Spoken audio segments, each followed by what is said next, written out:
Narayan sir, तुमचा आवाज येतोय खूप, हेडफोनचा कमी कमी आवाज येतोय. आता ओके का? सुरू करू का? थांबा जरा, इथं दाखवतोय ऑन फेसबुक.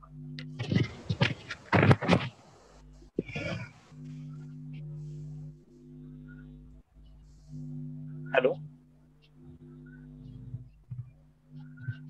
नमस्कार, मी विक्रम अडसूळ. सर, आवाज नारायण, हेडफोनचा आवाज, तुमच्या हेडफोनचा आवाज थोडा जरा.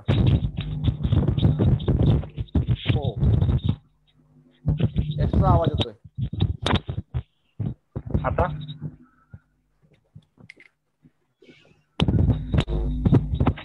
ओके का? आता ओके. हो, नमस्कार, मी विक्रम अडसूळ. मागील 1 तारखेपासून आपण सतत कोरोना व्हायरसच्या काळामध्ये शिक्षण क्षेत्रातील संबंधित विविध मान्यवरांना ऍक्टिव्ह टीचर्स महाराष्ट्र आणि निशंक परिवाराच्या माध्यमातून शिक्षण संवाद या कार्यक्रमासाठी नियमित आपण निमंत्रित करत आलेलो आहोत. आपण आतापर्यंत 12 शिक्षण संवाद हे आयोजित केलेले आहेत. काही कारणास्तव कालचा न होणारा शिक्षण संवाद आज आपल्या समोर आपण सादर केला आणि आजचा 13वा शिक्षण संवाद सादर करण्यासाठी आपले प्रमुख मान्यवर आलेले आहेत. त्याचबरोबर आजचे निवेदक नारायण मंगलाराम, राज्य सहसंयोजक ऍक्टिव्ह टीचर्स महाराष्ट्र, हेही उपस्थित आहेत. तर मी या दोघांचंही ऍक्टिव्ह टीचर्स महाराष्ट्र म्हणजेच ATM आणि निशंक भारत या दोन्ही परिवाराच्या वतीनं या आजच्या 13व्या शिक्षण संवाद कार्यक्रमामध्ये स्वागत करतो आणि पुढील सूत्र नारायण मंगलाराम सर यांच्याकडे देतो. धन्यवाद विक्रम सर. नमस्कार, मी नारायण मंगलाराम. आपण कृतिशील शिक्षक महाराष्ट्र अर्थात ऍक्टिव्ह टीचर्स महाराष्ट्र ATM आणि निशंक भारत या दोन्ही परिवाराच्या वतीने आयोजित अशा या शिक्षण संवादाच्या 13व्या पुष्पामध्ये आज आपल्या सर्वांचं मी व्यक्तिशः या ठिकाणी हार्दिक स्वागत करतो. आरोग्य मग ते वैयक्तिक असो किंवा सार्वजनिक, त्यात शारीरिक आणि मानसिक स्वास्थ्य एकत्रितपणे नांदावे लागते. आजच्या धावपळीच्या जीवनात शारीरिक स्वास्थ्य सांभाळायलाच आपल्याला वेळ नसतो. मग अशात मानसिक स्वास्थ्य सांभाळणं किती अवघड आहे. मग हे मानसिक स्वास्थ्य आपण कुठून आणणार, कसं असणार, याचा परिणाम म्हणून आज शारीरिक व्याधी बरोबरच मानसिक विकार, मनोविकार अनेक मोठ्या प्रमाणामध्ये आपल्यामध्ये वाढलेले दिसत आहेत. तर यांच्याबरोबर आपण डील कशा पद्धतीने केलं पाहिजे, यांना आपण कशा पद्धतीने सामोरं गेलं पाहिजे, यासाठीच आपण हा विशेष असा हा संवाद घेऊन आलेला आहे. संवादाचा आजचा विषय आहे कोरोना काळातील शिक्षण व मानसिक स्वास्थ्य. आणि या संवादामध्ये आपल्या बरोबर संवाद साधण्यासाठी उपस्थित आहेत इंटरनॅशनल कॉर्पोरेट मोटिवेशनल स्पीकर श्रीमान सचिन तायडे सर. तायडे सर, आपलं आजच्या या शिक्षण संवादामध्ये हार्दिक स्वागत आहे. नमस्कार तायडे सर. नमस्कार. तर तायडे सरांची मी सर्वप्रथम आपल्या सर्वांना ओळख करून देतो. ज्याप्रमाणे मी आधीच सांगितलं, तायडे सर हे एक इंटरनॅशनल कॉर्पोरेट मोटिवेशनल स्पीकर आहे. त्यांनी अनेक बहुराष्ट्रीय कंपन्यांमध्ये व्यवस्थापकीय प्रशिक्षक म्हणून सुद्धा काम केलेलं आहे. अनेक शैक्षणिक संस्था, महाविद्यालय, त्याप्रमाणे विद्यापीठांमध्ये सुद्धा त्यांनी प्रशिक्षक म्हणून काम केलेलं आहे. भारतातल्या अग्रगण्य अशा टाइम्स ग्रुपच्या महाराष्ट्र टाइम्स, दिव्य मराठी, लोकमत, TV9 यासारख्या अनेक वृत्तसंस्थांमध्ये ते स्तंभलेखन सुद्धा करतात. TV9, साम TV, मी मराठी यासारख्या वृत्तचित्र वाहिन्यांवर अनेक चर्चांमध्ये, वादविवादांमध्ये, त्याचप्रमाणे डिबेटमध्ये ते एक एक्सपर्ट किंवा विशेषज्ञ म्हणून सुद्धा त्यांनी सहभाग घेतलेला आहे. त्यांनी अनेक पुस्तकं लिहिलेली आहेत. त्यांचं बेस्ट सेलर बुक चला जग जिंकूया हे एक भारतामध्ये अतिशय नावाजलेलं असं बेस्ट सेलर बुक ठरलेलं आहे आणि त्याचं सुद्धा त्यांनी लेखन केलेलं आहे. काही शासकीय संस्थांमध्ये सुद्धा त्यांनी काम केलेलं आहे. ते स्वतः ब्लॉग लिहितात. त्याचप्रमाणे मुंबई येथून निघणाऱ्या प्रकाशित होणाऱ्या साप्ताहिकामध्ये सुद्धा त्यांनी स्तंभलेखन केलेलं आहे. अमेरिका, दुबई येथे त्यांनी मोटिवेशनल व्याख्यानं किंवा दिलेली आहेत. महाराष्ट्र टाइम्स, लोकमत, लोकपत्र यांनी आयोजित केलेल्या व्याख्यानातही त्यांनी मार्गदर्शन केलेलं आहे. इटली, स्वित्झर्लंड येथील कंपन्यांमध्ये कॉर्पोरेट ट्रेनिंग सुद्धा त्यांनी दिलेले आहे. भारतातल्या ओप्पो मोबाईल, लोकमत, सकाळ मीडिया, रिलायन्स कम्युनिकेशन, बजाज फिन्सर्व अशा अनेक प्रख्यात कंपन्यांचे सुद्धा ते ट्रेनर आहे. HSC बोर्ड, UGC, सर्व शिक्षा अभियान समिती अशा अनेक शैक्षणिक समित्यांसमोर सुद्धा त्यांनी आपलं सादरीकरण केलेलं आहे, आपलं व्याख्यान दिलेलं आहे. ही त्यांची कारागिर्दी आहे. आणि या व्यतिरिक्त शेकडो अशा व्याख्यानांच्या माध्यमातून त्यांनी लोकांना प्रेरणा दिलेली आहे. प्रेरणादायी व्याख्यानांचं म्हणजे आयोजन त्यांनी केलेलं आहे. त्यांना अनेक पुरस्कारांनी सुद्धा ते गौरवले गेलेले आहेत. अलिबाग रायगड येथल्या BJF हा राष्ट्रीय स्तरावरचा पुरस्कार त्यांना मिळालेला आहे. त्याचप्रमाणे सावित्रीबाई फुले बेस्ट टीचर पुरस्कार, शिवशंभो बेस्ट स्पीकर पुरस्कार यासह अनेक पुरस्कार सुद्धा सचिन तायडे सरांना मिळालेले आहेत. सतत त्यांचा बायोडाटा जो आहे तोच वाचायला घेतलं तर आपल्याला एक सेशन पुरवलं एवढा मोठा बायोडाटा सरांचा आहे. पण आपण त्यातनं मी काही मोजके मुद्दे या ठिकाणी मांडण्याचा प्रयत्न केलेला आहे. पुन्हा एकदा आंतरराष्ट्रीय ख्यातकीर्तीचे असे motivational speaker, corporate trainer Sachin Tayade sir, आपलं आजच्या सेशन मध्ये हार्दिक स्वागत आहे. नमस्कार सचिन सर. धन्यवाद सर. जसं आपल्याला माहितीच आहे की आज आपण कोरोना काळातलं शिक्षण आणि मानसिक स्वास्थ्य हा विषय घेऊन संवाद साधणार आहोत. तर आधुनिक मानसशास्त्राचे जनक सिगमंड फ्राइड यांच्या मते माणसाचे मन हे हिमनगासारखे असते. मानसिक स्वास्थ्य लाभावे यासाठी आपण झटत असतो. मानसिक आरोग्याच्या भावनिक पैलूंचा जास्त विचार झालेला आढळून येतो. एखादी कृती किंवा घटना नातेसंबंधामुळे आपल्याला बरे वाटले की आपल्याला वाटते आपले मानसिक आरोग्य सुदृढ आहे. तर खरंच असं आहे का? किंवा जे वेगवेगळ्या कारणांनी, व्यक्ती किंवा परिस्थितीजन्य कारणांमुळे त्याच्यात काही बदल सुद्धा होतो, कधी आपण दुखावले जातो. मग याविषयी काय म्हणाल आपण? ओके, आपण जे सिगमंड फ्राइड यांना कोट केलं, त्यांचं मत इथं मांडलं. आधुनिक मानसशास्त्राचे जनक म्हणून आपण सिगमंड फ्राइड यांच्याकडे पाहतो. त्यांच्या आधी सुद्धा मनावर आणि मनाच्या अनुषंगाने अनेकांनी चिंतन व्यक्त केलंय, लिहिलंय भरपूर. त्या अनुषंगाने वेगवेगळे डिस्कोर्सेस जगात उपलब्ध आहेत. अगदी त्याच्या कितीतरी शेकडो वर्ष अगोदर अगदी अरिस्टॉटल किंवा प्लेटो वगैरे तो सगळा काळ जर बघितला, त्या काळातही या सगळ्या स्वरूपात चिंतन झालंय. मन ही अशी एक क्लिष्ट गोष्ट आहे की जिच्या अनुषंगाने वर्षानुवर्ष चिंतन होत चाललेलं आहे किंवा रिसर्च होत आहे, अभ्यास सुरू आहे आणि आज घडीला सुद्धा तो अभ्यास सुरूच आहे. मनाचे वेगवेगळ्या प्रकारचे टप्पे असू शकतात, वेगवेगळ्या प्रकारचे काय म्हणतील त्याला आयाम आहेत, वेगवेगळ्या प्रकारे त्याला आपल्याला विभागता येऊ शकतं. ते व्यक्ती परत्वे ठरत जाईल आणि त्यातल्या त्यात परिस्थिती जन्य ठरत जाईल की कुठल्या मनाची व्याख्या कोणत्या स्वरूपात करायची आहे. व्यक्तीला आलेले अनुभव, व्यक्तीच्या वाट्याला आलेली परिस्थिती, तिच्या समस्या, त्या समस्यांना पाहण्याचा त्या व्यक्तीचा दृष्टिकोन किंवा नजरिया, या सगळ्या गोष्टींवर त्या मनाची व्याख्या निर्धारित होते. म्हणून मला असं वाटतं की आता भले की परिस्थिती बदललेली असेल, मात्र मनाच्या संदर्भामध्ये जे काही एक मी असा शब्द वापरेल की सनातनी जे काही गुणधर्म आहेत, मनाच्या अनुषंगाने जे काही हजारो किंवा शेकडो वर्षापासून मन म्हणून ज्या काही त्याच्या डेफिनेशन्स आहेत, त्या सगळीकडे सारख्याच आहेत. म्हणजे आपल्याकडे एखादी क्लिष्ट स्वरूपाची व्यक्ती आहे, लहरी स्वभावाचा माणूस आहे, तर तो अमेरिकेत नाहीये का? तर तो आहे. तिकडे एखादा उसाई स्वरूपाचा माणूस आहे, तर तो आपल्याकडे नाहीये का? तर तो आपल्याकडे आहे. त्यामुळे हे परिस्थिती जन्य सुद्धा ठरत जातं. त्या व्यक्तीला मिळालेले अनुभव, त्याची जडणघडण, लहानपणापासून मिळालेले त्याला संस्कार, परिस्थिती, त्या सगळ्या गोष्टींचं अपत्य म्हणून आपल्याला त्या व्यक्तीकडे पाहावं लागेल आणि त्याच्या मनाकडे पाहावं लागेल. बरोबर, अतिशय छान सर. आपण एकदम खूपच सुरुवात म्हणजे मोजक्या शब्दामध्ये मानसशास्त्र किंवा याचा एक सुंदर पैलू सगळ्यांच्या समोर सादर केला. सर्वसाधारणपणे असं पाहिलं जातं की आता मी जरी असलो तरी म्हणजे कदाचित आज मी हे सेशन निवेदक म्हणून या ठिकाणी घेतोय, तर मलाच कोणीतरी विचारलं की तुमची तरी मानसिक स्थिती ठीक आहे का?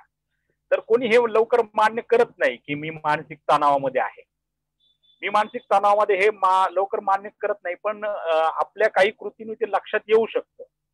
मग अशा वेळी मानसिक तणावात असण्याची लक्षणं कोणती मानता येतील आपल्याला? म्हणजे कुठल्या कारणावरनं? मला तर कधीच वाटत नाही की मी मानसिक तणावात आहे, पण मग असं कुठली एखादं लक्षण आहे का की ज्याच्यावरनं लक्षात येईल की मी मानसिक तणावात आहे किंवा संबंधित व्यक्ती मानसिक तणावामध्ये आहे? नक्कीच, व्यक्ती मानसिक तणावात असण्याची लक्षणं तर अगदी छोट्या छोट्या स्वरूपातून दिसायला लागतात. म्हणजे एखादी व्यक्ती. सचिन सर, आपला माईक म्यूट झालाय. सचिन सर, माईक म्यूट झालाय. माईक म्यूट झालाय, तुमचा म्यूट झालाय. सचिन सर, तुमचा माईक म्यूट झालाय.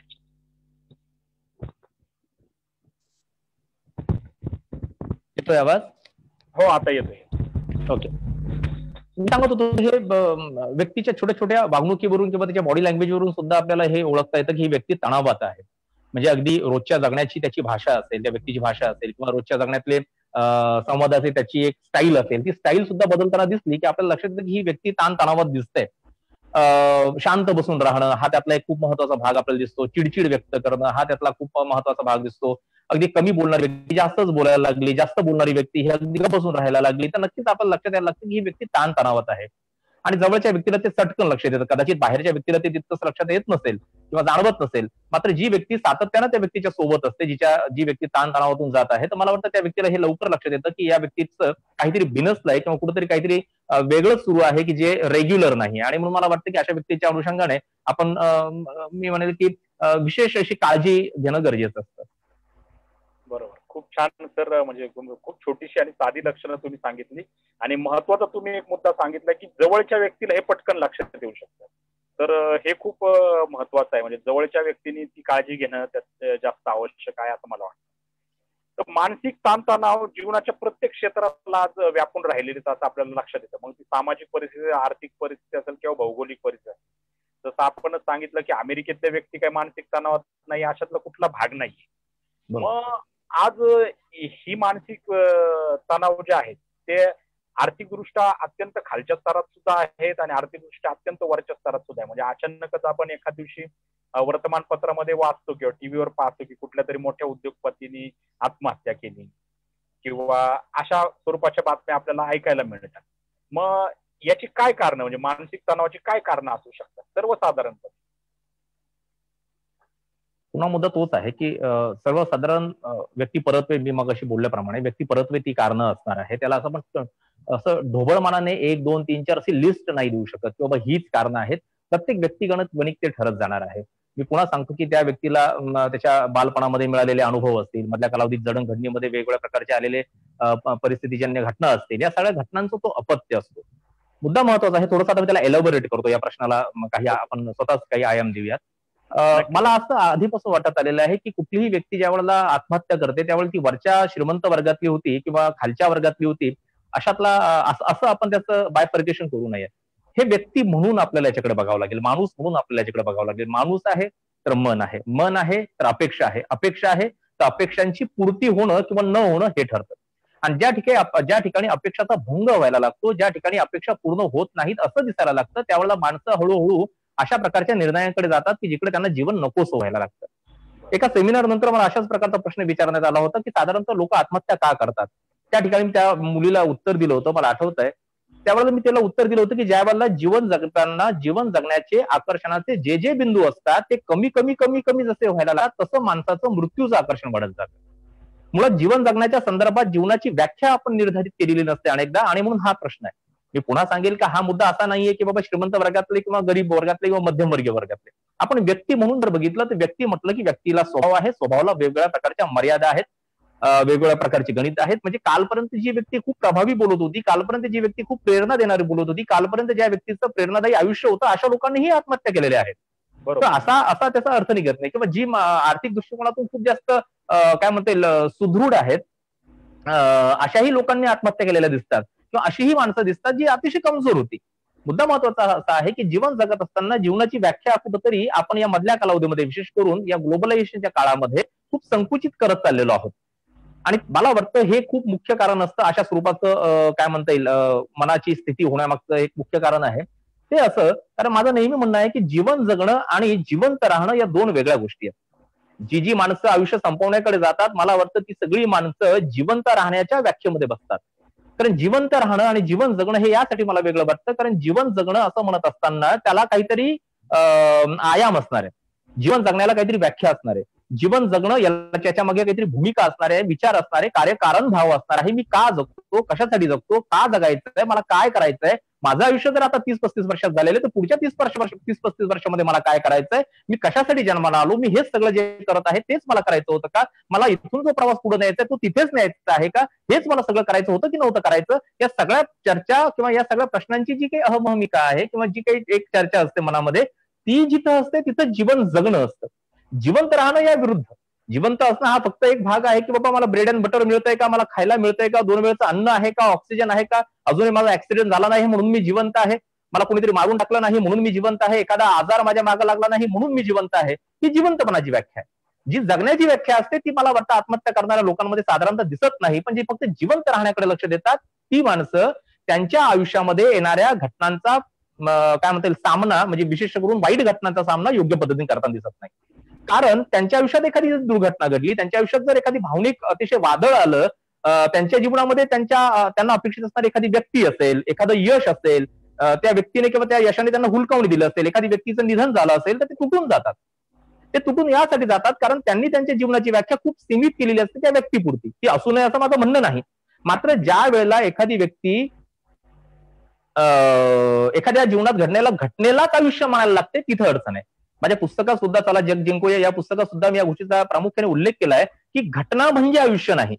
म्हणजे माझ्या आयुष्यामध्ये एखादी व्यक्ती मला अपेक्षित होती आणि ती माझ्या आयुष्यातून निघून गेली आणि मग माझं आता आयुष्य संपलं, मला जगायचं नाही किंवा माझ्या आयुष्याला आता अर्थच उरला नाही, असं ज्यावेळेला आपण म्हणतो त्यावेळेला आपण जीवन जगलेलोच नाही हा त्याचा अर्थ निघतो. कारण अनुभव संपन्नता ही माणसाला निर्णयाकडे नेत असते आणि ज्या वेळेला अनुभव संपन्नता ही माणसाला निर्णयाकडे नेते त्यावेळेला ते निर्णय जवळपास अनुकूल असले पाहिजेत, ते प्रतिकूल परिस्थितीचे असू नयेत.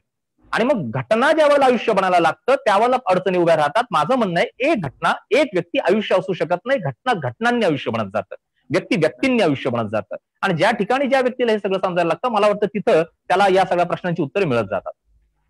निश्चित सर, अतिशय सुंदर शब्दांमध्ये तुम्ही या प्रश्न म्हणजे इलॉबरेट करून दाखवलं की खरंच आपण बऱ्याचशा वेळा भूतकाळातल्या छोट्या छोट्या घटनांमध्ये गुंतून राहतो आणि त्यातनं आपला मानसिक तणाव जो आहे तो आपण वाढवत असतो.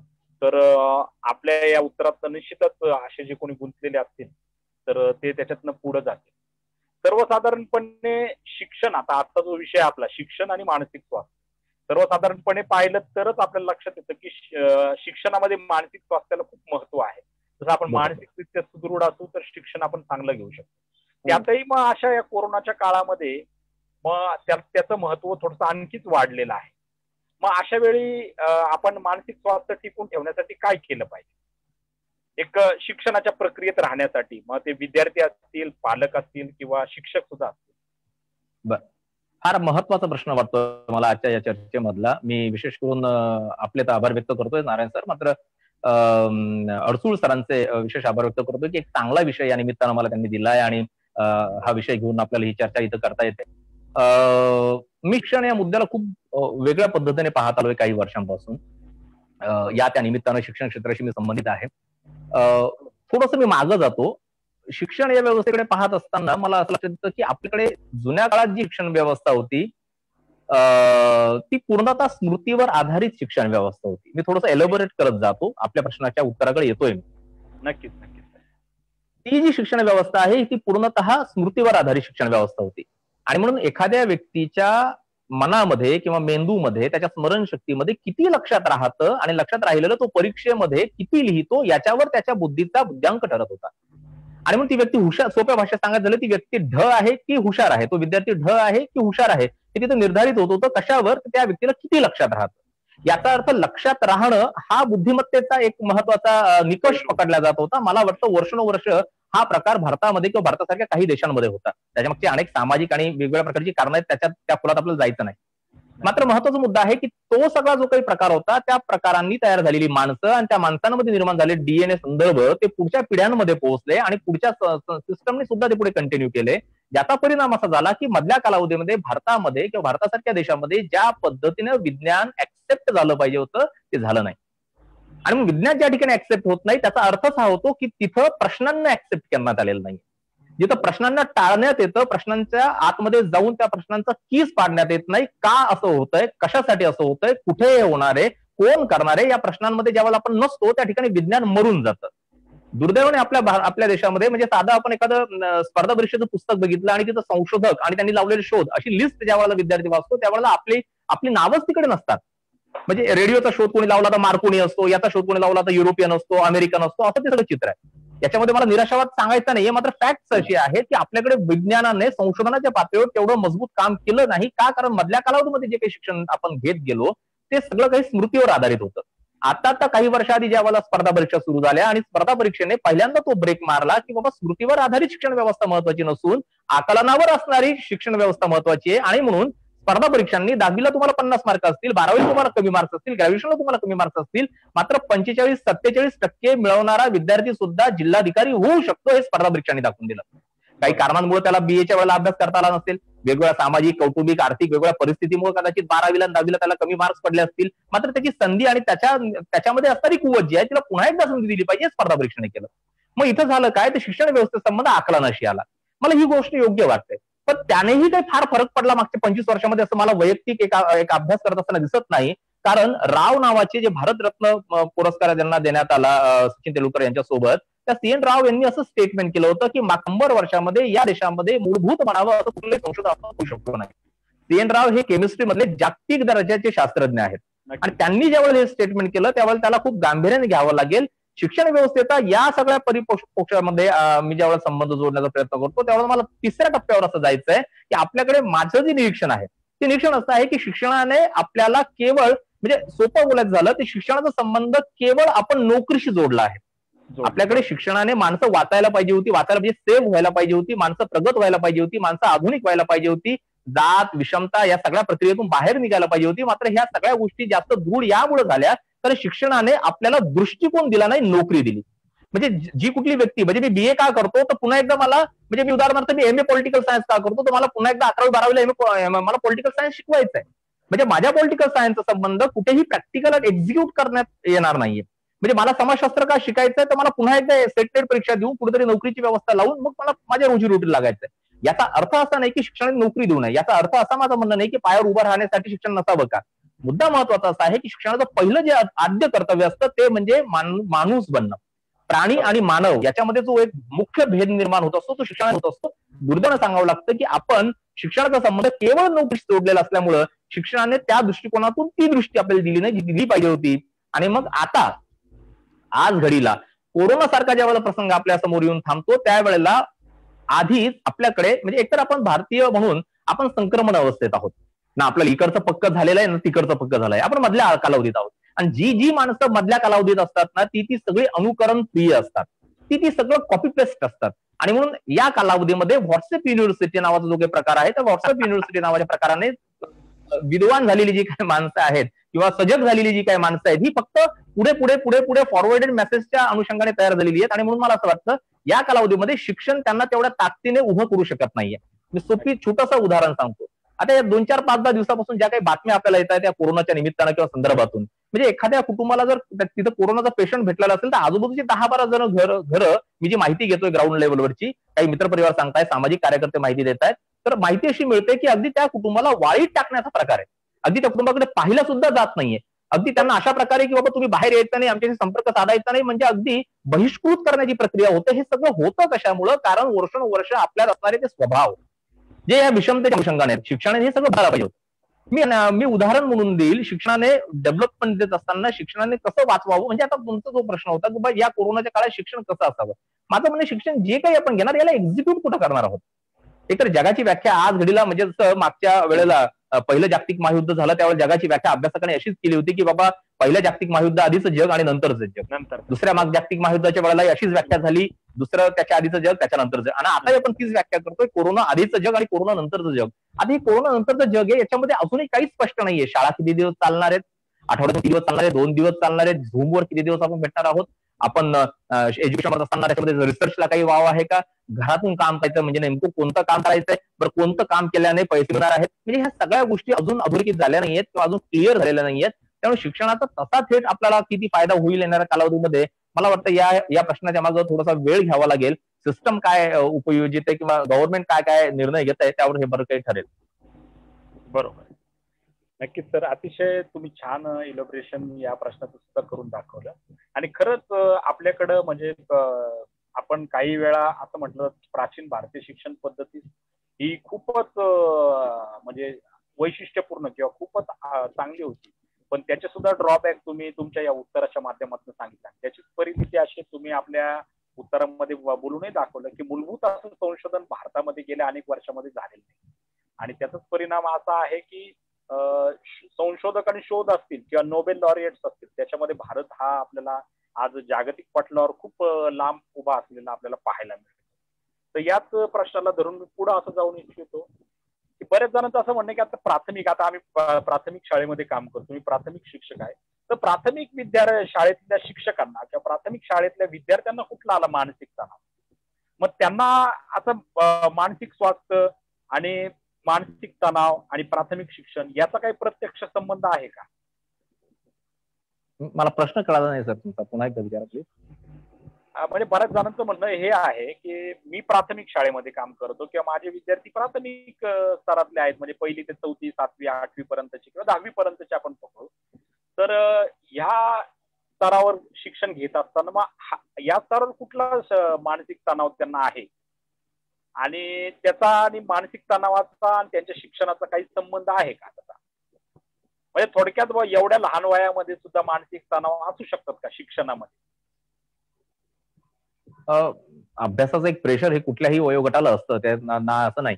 मात्र प्राथमिक शिक्षणामध्ये किंवा ज्या वयोगटाबद्दल तुम्ही सांगत आहात, विशेषतः विद्यार्थी किंवा मुलं मुलींच्या अनुषंगाने, मला नाही वाटत ते काही खूप असं स्ट्रेस आणि टेन्शनचं वातावरण किंवा त्या पद्धतीने आपण याचं अनालिसिस करावं. हा, याचा परिणाम शिक्षकांवर किंवा त्या वर्गावर होताना दिसतोय, यात काही वाद नाही. तर बरोबर, म्हणजे आपण घेतला तर म्हणजे अभ्यासाचा थोडासा ताणतणाव असू शकतो, त्याच्या व्यतिरिक्त काय नाही. तर महत्वाचा आता पुढचा मानसिक सुदृढता व स्वास्थ्य यांचं काही महत्व आहे का? म्हणजे मानसिक सुदृढता आणि स्वास्थ्य यांचा काही सहसंबंध आहे का? म्हणजे आपलं स्वास्थ्य कधी चांगलं राहू शकतं असं सर्वसाधारणपणे बोललं जातं की निरोगी मनामध्ये निरोगी शरीराचा वास असतो. मग याच्यामध्ये कितपत तथ्य आहे? म्हणजे खरोखर असं आहे का? अगदीच आहे. म्हणजे हे अगदी वैज्ञानिक पातळीवर म्हणा किंवा आरोग्यशास्त्राच्या धर्तीवर जाऊन जरी आपण विचारात घेतलं आणि मानसशास्त्राच्या पैलूंनी जरी समजून घेतलं, तर हे सत्यच आहे की शरीर आणि मन या गोष्टी एकमेकांशी संबंधित आहेत, त्यात काहीच वाद नाही.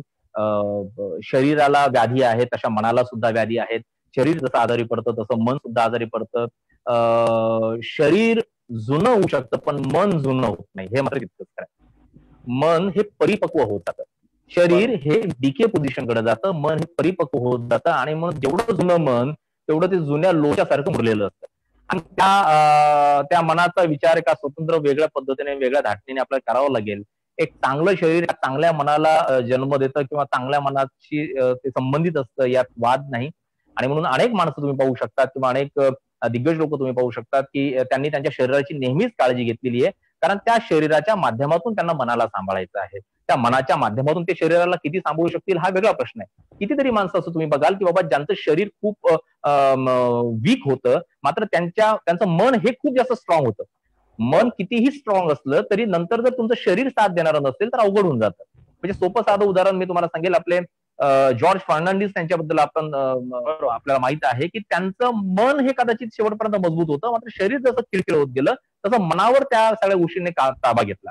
किंवा तेच उदाहरण अनेक जणांना आपल्याला लावता येईल की मन अनेकदा अगदी शेवटच्या क्षणापर्यंत म्हणजे जीव जाईपर्यंत मन शाबूत असतं, मन तरुण असतं, मनामध्ये ती ऊर्जा असते, मात्र शरीर कुठेतरी त्या सगळ्या प्रक्रियेमध्ये रिस्पॉन्स देत असतं. मात्र सर्वसाधारण ढोबळमानाने हे नक्कीच खरं आहे की बाबा शरीराला व्यवस्थित ठेवणे याचाच अर्थ पर्यायाने मनाला सुद्धा व्यवस्थित ठेवणे हे असतंच. मात्र हे पूर्णतः असं सत्य आहे अशातलाही भाग नाही. त्या ठिकाणी त्याची एक स्वतंत्र चर्चा होऊ शकते. नक्कीच सर, खूप छान. अच्युत गोडबोले सरांचं मनात नावाचं पुस्तक आपण कदाचित वाचतात, मी वाचलं होतं. त्याच्यातला एक छोटासा प्रसंग या ठिकाणी मला आठवतो. तर त्यांनी असं दिलेलं आहे की एक मानसशास्त्राचे अभ्यासक प्राध्यापक जे आहे ते आपल्या पत्नीला घेऊन थिएटरमध्ये जातात आणि अचानकपणे त्यांच्या पत्नीचं डोकं जे आहे ते प्रचंड दुखायला लागतं. मग ती पत्नी त्यांना प्राध्यापकाला म्हणते की आपण घरी जाऊया. मात्र प्राध्यापकाला ते नाटक जे आहे ते संपूर्ण पाहायची खूप इच्छा असते. मग अशा वेळी प्राध्यापक त्यांना एक गोळी काढून देतात आणि ती गोळी पत्नीला हातात देऊन सांगतात की फक्त ही गोळी तू काय कर, फक्त आपल्या जिभेखाली ठेव, सगळंच राहा, फक्त गिळू नको. आणि त्याप्रमाणे पत्नी ती गोळी आपल्या म्हणजे जिभेखाली ठेवती, सगळंच राहते आणि त्यातनं तिचे डोकेदुखी कमी होती ना. प्राध्यापक संपूर्ण नाटक पाहतात नाटक पाहून बाहेर आल्यानंतर प्राध्यापक गडबडीने आपल्या पत्नीला म्हणतात, अरे मी तुला दिलेली ती गोळी कुठे, ती गोळी दे. मग ज्यावेळेस ती पत्नी त्यांना ती गोळी देते, तर खरं म्हणजे ती गोळी नसून ती काय असते, त्या प्राध्यापकाच्या कोटाचं बटन असतं. तर म्हणजे या ठिकाणी आपण असं म्हणजे हे सत्य उदाहरण आहे की असत्य आता मी सांगू शकत नाही, पण त्याच्यातनं वाचलेलं. तर यात आपण पाहतोय की शरीरावर मनाने काम केलेले. मग अशा पद्धतीने खरोखर शरीरावर आपल्या मन काम करतं का? शरीरावर मन काम करतं का? हा, म्हणजे काही प्रसंगामध्ये या पद्धतीने म्हणजे बऱ्याच वेळा असं होतं की मला डोकं दुखायला लागतं आणि प्रचंड डोकं दुखायला लागतं. मी नुसता डॉक्टरच्या क्लिनिक मध्ये जातो आणि गेल्या गेल्याच मग डॉक्टरांची भेट झाल्याच माझं डोकं दुखणं बरंच कमी होऊन जातं. तर हे सुद्धा तशाच प्रकारचं उदाहरण आहे का? अगदी अगदी अगदी. मनाचा नक्कीच या सगळ्या प्रक्रियेमध्ये महत्वाचा रोल असतोच. अनेकदा काय आहे की अनेक अनेक व्याधी किंवा अनेक आजार हे मनाचे आजार असतात आणि मनाला ते जेवढं जास्त फील होत जातं तेवढं ते शरीराला फील व्हायला लागले असं सुद्धा मनाला वाटतं. म्हणजे मन ही, मी मगाशीच बोललो, ही गुंत प्रक्रिया आहे. मध्यंतरी मला एकाने प्रश्न विचारला होता, मला या मनाच्या गुंत्यातून बाहेर पडायचंय. म्हणलं कोणी सांगितलं तुला? हे सुद्धा मनानेच सांगितलं. म्हणजे मनच सांगतंय की तुला मनाच्या गुंत्यातून बाहेर पडायचंय. म्हणजे हे इतकं ते कन्फ्युज आहे, इतकं ते परप्लेक्स आहेत किंवा कॉम्प्लेक्स झालेलं आहे. पण नक्कीच आपण मनाने जर ठरवलं कुठलीही गोष्ट जर ही पॉझिटिव्ह लेवलला नेली तर तिच्यावर आपले उपाय दिसतात, यात काहीच वाद नाही. बरोबर आहे. खूप छान सर. आता तुम्ही आधीच्या प्रश्नाच्या उत्तरात सांगितलं की व्हॉट्सअप युनिव्हर्सिटी नावाचं एक ज्ञानाचं भांडार, म्हणजे त्यातनं अनेक तज्ञ आपल्या भारतामध्ये सध्या त्यांचा सुळसुळाट आहे. प्रत्येक बाबतीत आपण व्यक्त झालंच पाहिजे आणि आपण आपलं ज्ञान दाखवलंच पाहिजे, अशी बऱ्याच जणांची कल्पना. तर त्यातनं मात्र काय होतं की सर्वसामान्य व्यक्तींचं जे आहे त्या मानसिक स्वास्थ्य थोडंसं बिघडत चाललेलं आहे. मग अशा वेळी या कोरोनाच्या काळामध्ये मग हे मानसिक स्वास्थ्य टिकून ठेवण्यासाठी आपण कोणत्या गोष्टी करू नयेत किंवा टाळाव्यात किंवा कोणत्या गोष्टी कराव्यात? म्हणजे अशा खूप नकारात्मक बाबी व्हॉट्सअपच्या माध्यमातून किंवा मीडियाच्या माध्यमातून आपल्या समोर येत असतात. या कोरोनाच्या काळात तर विशेषतः येत असतात. जसं आपणच सांगितलं की म्हणजे काही कुटुंबांना अक्षरशः वाळीत टाकलं जातं किंवा आरोग्य सेवेतल्या अनेक परिचारिका असतील, डॉक्टर असतील, यांच्यावर देशभरामध्ये हल्ले होत आहेत. ही अत्यंत दुर्दैवी गोष्ट आहे आणि त्याचा ताण मात्र काही इतर लोकांवर सुद्धा येतो. मग तो येऊ नये त्याच्यासाठी आपण कुठल्या गोष्टी टाळल्या पाहिजे या कोरोनाच्या काळात? मगाशी मी जो एक शब्द वापरला होता की अनुकरण प्रियता आपल्या लोकांना अनेकदा आवडताना दिसते किंवा जगातल्या अनेक लोकांना ती आवडते, आपल्याकडे ते काही प्रमाणात जास्त दिसते आपल्याला. आणि मग व्हॉट्सअप युनिव्हर्सिटी वगैरे हे शब्द त्या अर्थाने जन्माला आले आहेत. पहिला सरळ मुद्दा आहे की पहिल्यांदा आपल्याला सत्य कबूल करण्याची आपली इच्छा असली पाहिजे. जोपर्यंत सत्य कबूल करण्यासाठी मी तयार नसेल, जोपर्यंत सत्य समजून घेण्यासाठी जर मी तयार नसेल, तोपर्यंत मी विश्लेषणाकडे जात नाही. जोपर्यंत मला सत्याची ताड नाही, जोपर्यंत सत्य जाणून घेण्याबद्दल माझ्या मनात उत्सुकता नाही, जोपर्यंत तसे प्रश्न मला पडत नाहीत, तोपर्यंत मी फॉरवर्डेड मेसेज पाठवतच राहणार. तोपर्यंत अशा प्रकारच्या गोष्टींवर विश्वास ठेवतच राहणार.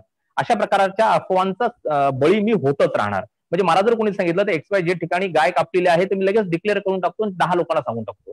मला जर कोणतरी सांगितलं अशा ठिकाणी कुठेतरी डुक्कर कापलेलं आहे, तर मी पुन्हा त्याच पद्धतीने तीच रिॲक्शन देतो. मुद्दा महत्वाचा असा आहे की माझा सत्सद विवेक बुद्धी म्हणून जो काही प्रकार आहे, माझा जो सत्सद विवेक आहे, माझा जो विवेक आहे, त्या विवेकामध्ये प्रश्न पडले पाहिजेत, हे मी पुन्हा सांगतोय. कारण जोपर्यंत तुम्हाला काय, का आणि कसं हे प्रश्न सतावत नाहीत, व्हाय, व्हॉट अँड हाऊ, तर तोपर्यंत मला नाही वाटत की आपण खऱ्या अर्थाने एखाद्या प्रश्नाच्या सखोल मुद्द्याकडे जाऊ शकू. आणि मग व्हॉट्सअप या अनुषंगाने ज्यावेळेला आपण बोलतोय त्यावेळेला मुद्दा महत्वाचा आहे की कुठलंही समजून घेण्यासाठी एक जी क्युरॉसिटी असते, ती क्युरॉसिटी किंवा कुठलाही मुद्दा समजून घेण्यासाठीच्या संदर्भातली जी जिज्ञासा आहे, ती जिज्ञासा खूप जास्त गरजेची आहे. ती जिज्ञासा जर व्यक्तीमध्ये असेल तर मला वाटतं नक्कीच आपण त्या गोष्टीवर ओव्हरकम करू शकतो. आणि मग ओव्हरकम जर करायचं असेल तर पहिले मला त्या सत्याच्या खोलीत जाण्याची इच्छा असली पाहिजे. ती जर इच्छा असेल तर मी नक्कीच त्याचा पाठपुरावा घेईल आणि या सगळ्या प्रक्रियेतून मला समजेल की त्या तसं आहे की नाही आहे. म्हणजे मी सोपं उदाहरण सांगतो. मधल्या कालावधीमध्ये जे काही व्हॉट्सअपवरून मेसेजेस इकडून तिकडे जात होते, मी एक छोटंसं उदाहरण तुम्हाला देऊ इच्छितो. बिहारमध्ये माझे एक पत्रकार मित्र आहेत. त्या बिहारमधल्या पत्रकार मित्राने 2014च्या इलेक्शनच्या दरम्यान मला व्हॉट्सअपवर एक मेसेज केला होता. त्याच्यामध्ये एक छोटासा फोटो होता. फोटोवर लेफ्ट साईडला फोटो होता, त्या इमेजवर फोटो होता सुशील कुमार शिंदे यांचा आणि तिथं 4 ओळी लिहिलेल्या होता. पहिली ओळ होती, ये 10वीं में 3 बार फेल हो चुके हैं, लड़की को छेड़ने के मामले में ये जेल जा चुके हैं, वगैरे वगैरे 5 मुद्दे, आणि ते व्हायरल करण्यात आलं होतं. मला सांगा, बिहार मधला कुठला माणूस महाराष्ट्रातल्या सुशीलकुमार शिंदे यांच्याबद्दल हे सगळं जाणून घेत बसेल? तो फक्त एक म्हणेल असा एक केंद्रीय मिनिस्टर होता, असं असं सांगण्यात आलेले, फॉरवर्ड करा. फॉरवर्ड करण्याची जी मानसिकता आहे, ही मानसिकता मला वाटतं त्या सगळ्या गोष्टींचं प्रतिनिधित्व करते, जी मानसिकता सत्याला नाकारते. सत्य स्वीकारणं, मग ते कुठल्याही स्वरूपाचं असो. म्हणजे व्हॉल्टेअर यांनी खूप सुंदर विधान केलं होतं एका ठिकाणी, की ते विशेष करून लंडनचं, इंग्लंडचं आपलं जे हाऊस ऑफ कॉमन्स आहे, त्या हाऊस ऑफ कॉमन्सच्या गेटवर ते विधान लिहिण्यात आलं. अपेक्षा अशी आहे की आतमध्ये जो सभासद जाणार आहे, जो खासदार जाणार आहे, त्या खासदाराने ते विधान वाचावं आणि मग आतमध्ये प्रवेश करावा. ते विधान असं आहे, त्याला मी मराठीत कोट करतो, ते अनेकांना परिचित आहे ते विधान. ते विधान असं आहे की माझा विरोध आहे, तर तुझं मत व्यक्त करण्यापासून जर तुला कोणी रोखत असेल तर माझा तुला पाठिंबा आहे. म्हणजे एकीकडं मी तुझा विरोधक आहे, तू माझा विरोधक आहे, तुझ्या मताच्या बाबतीमध्ये माझ्या मनामध्ये काही प्रश्न आहेत, माझा विरोध आहे. मात्र आता तुझं जे काही मत आहे, जे काही माझ्या विरोधातलं असेल, ते व्यक्त करण्यापासून जर तुला कोणी रोखत असेल तर at the time definitely I am with you. म्हणजे मुद्दा महत्वाचा हा बनतो की ही जी काही एक लिबरलिझमची भावना आहे, हा जो काही उदारमतवादी विचार आहे, तो माणसाला समजून घेणं, त्याच्याही विचाराला जागा देणं, त्याच्याही विचाराला समजून घेणं, त्याच्याही असण्याला, त्याच्या अस्तित्वाला, त्याच्याही तुटक्या फुटक्या मताला जागा असू देणं, मला वाटतं लोकशाहीचं हे पहिलं काम असतं, किंवा मानव म्हणून सुद्धा हे आपलं पहिलं काम असतं. हे ज्या ठिकाणी सुरू होतं सर, मला वाटतं त्या ठिकाणी या सगळ्या मुद्द्यांना फार महत्व राहत नाही. बरोबर. खूप छान सर, आपण बरोबर अतिशय योग्य मुद्दा मांडला की म्हणजे फॉरवर्डेड मेसेज पासून आपण त्याच्या मागची पार्श्वभूमी समजून न घेता फॉरवर्ड करण्यामागे जर लागलो तर आपण सुद्धा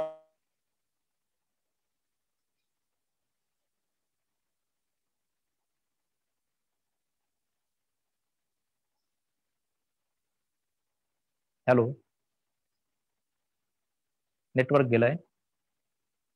म्हणजे जर आपला आहार, योग आणि निद्रा ह्या जर गोष्टी व्यवस्थित असल्या, योगा म्हणू किंवा व्यायाम पण आपण त्याला म्हणू शकतो, तर आपलं मानसिक स्वास्थ्य अधिक सुदृढ आपण करू शकतो. अगदीच अगदीच. योगाच्या अनुषंगाने काही विचारलं सर, मी मध्ये ब्रेक झालं होतं. हा सर, आहार, योगा आणि निद्रा यांचं मानसिक स्वास्थ्याच्या दृष्टीने किती महत्व आहे असं मला विचारायचं. आहार, योग खूप महत्व आहे, अगदीच अगदीच महत्व.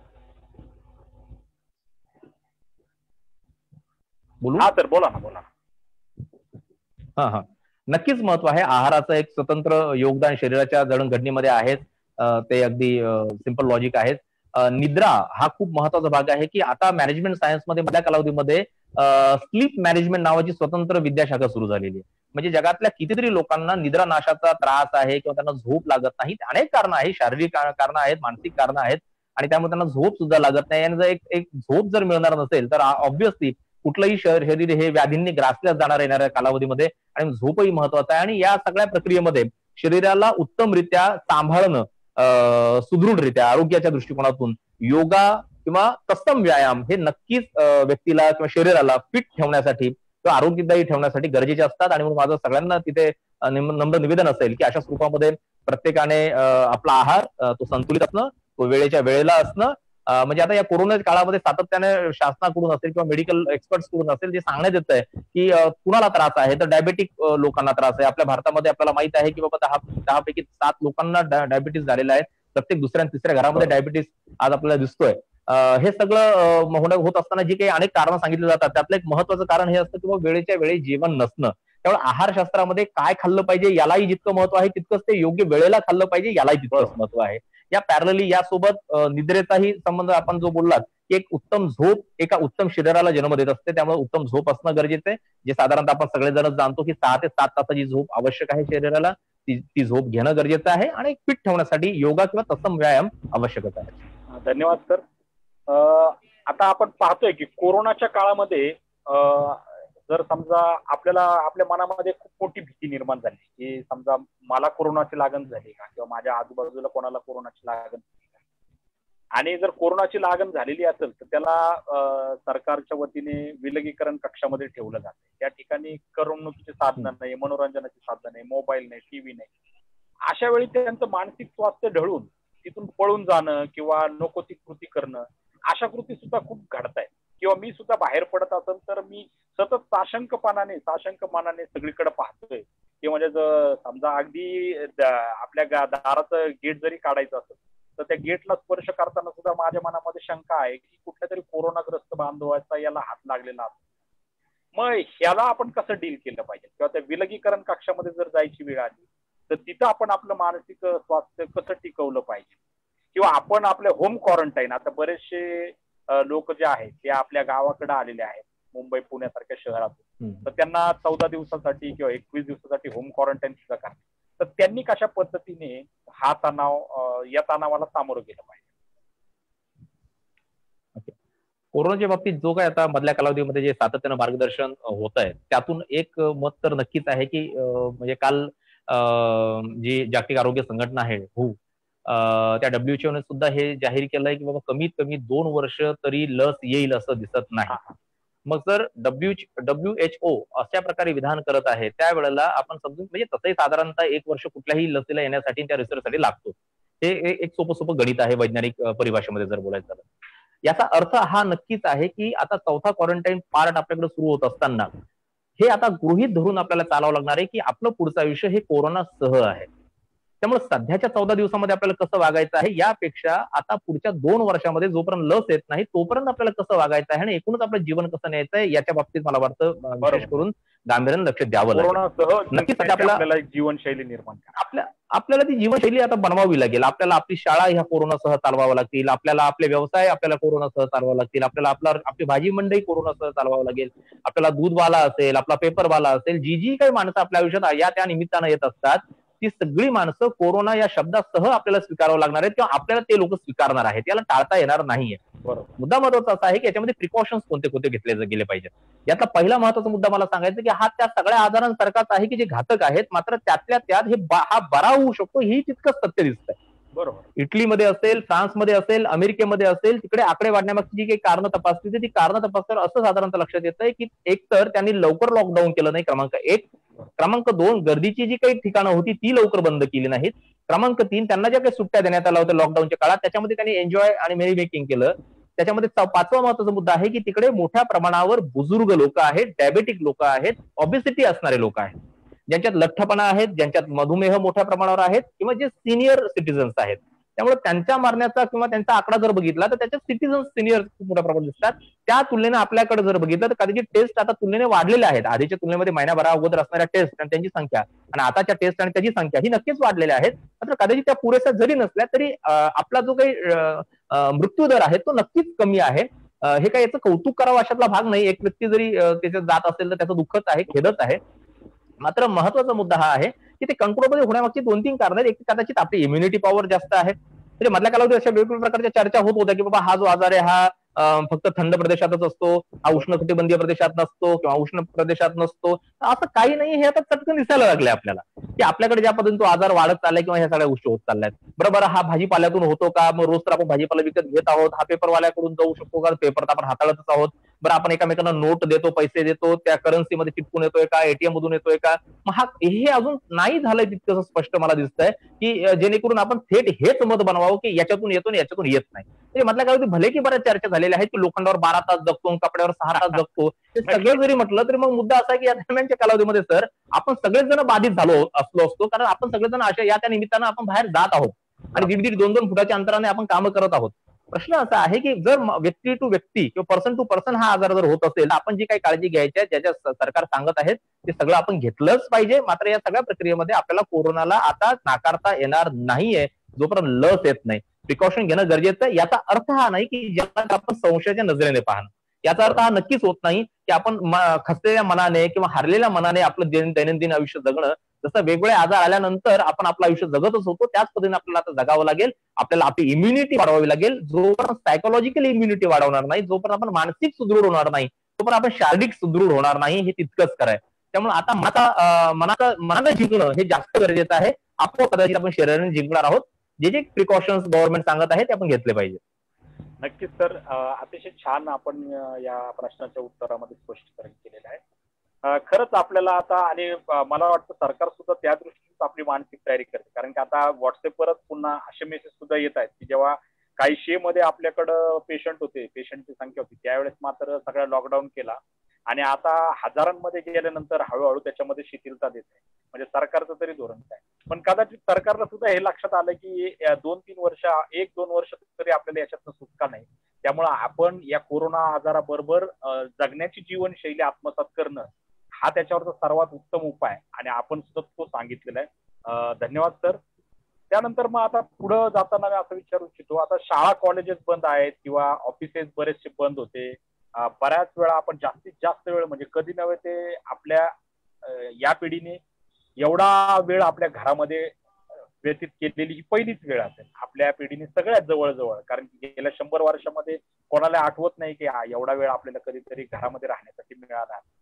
मग अशा वेळी हा मिळालेला अचानकचा मिळालेला वेळ याचा सदुपयोग आपण कसा केला पाहिजे, किंवा मग छंद जे आहेत आपले विविध छंद असतील, मग ते वाचन असेल, लेखन असेल, गाणं ऐकणं असेल, म्हणणं असेल, चित्र काढणं असेल, हे त्याच्यामध्ये किती महत्वाची भूमिका बजावू शकतात या अचानक आपल्याला उपलब्ध झालेल्या वेळात. म्हणजे त्याच्यातलं मानसिक स्वास्थ्य सुद्धा. हा हा सर प्लीज. हो हो हो हो. या आजाराकडे पाहत असताना जेवढं आपण या आजाराने प्रश्न उभे केलेत आणि त्या त्रासात आपण अडकलोय, हे जितकं खरं आहे तितकंच मी या आजारामधून काही चांगल्या गोष्टी घडल्यात हेही मला इथं स्पष्टरित्या सांगायची इच्छा आहे. कधीच नाही तेवढं कुटुंब एकत्रित आलेलं आहे. कदाचित कुटुंब एकत्रित आल्यामुळे काही प्रश्नही निर्माण झाले असतील.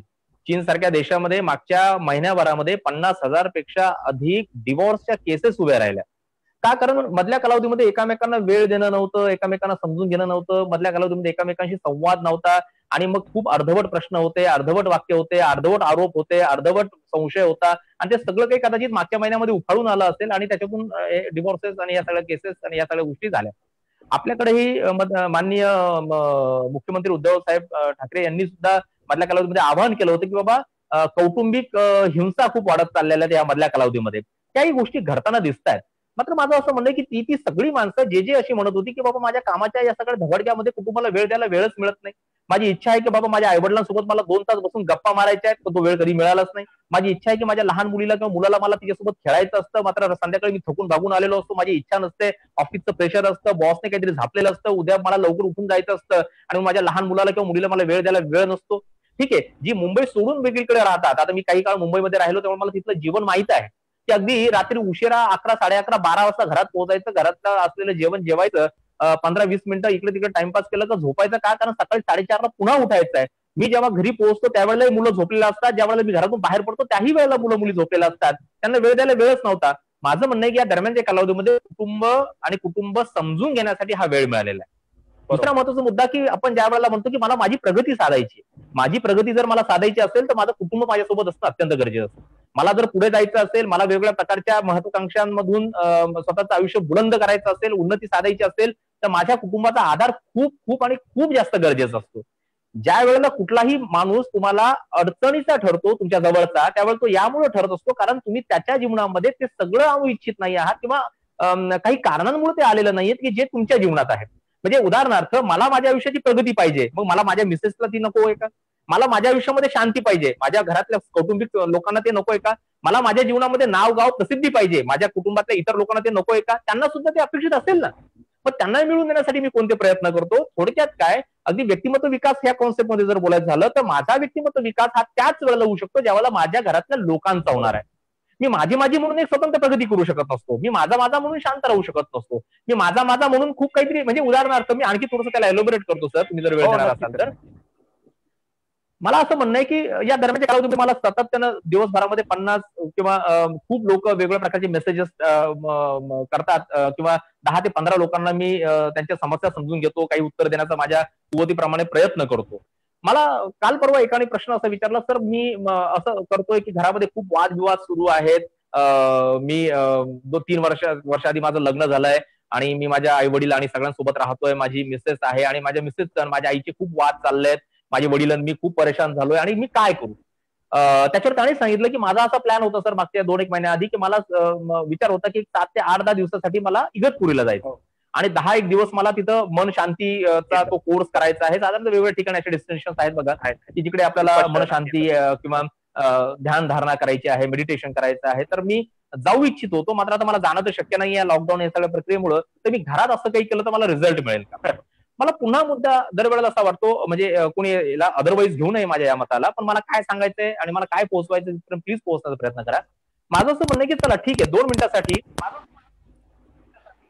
हॅलो हॅलो हा सर येतोय बोला. येतोय आवाज येतोय?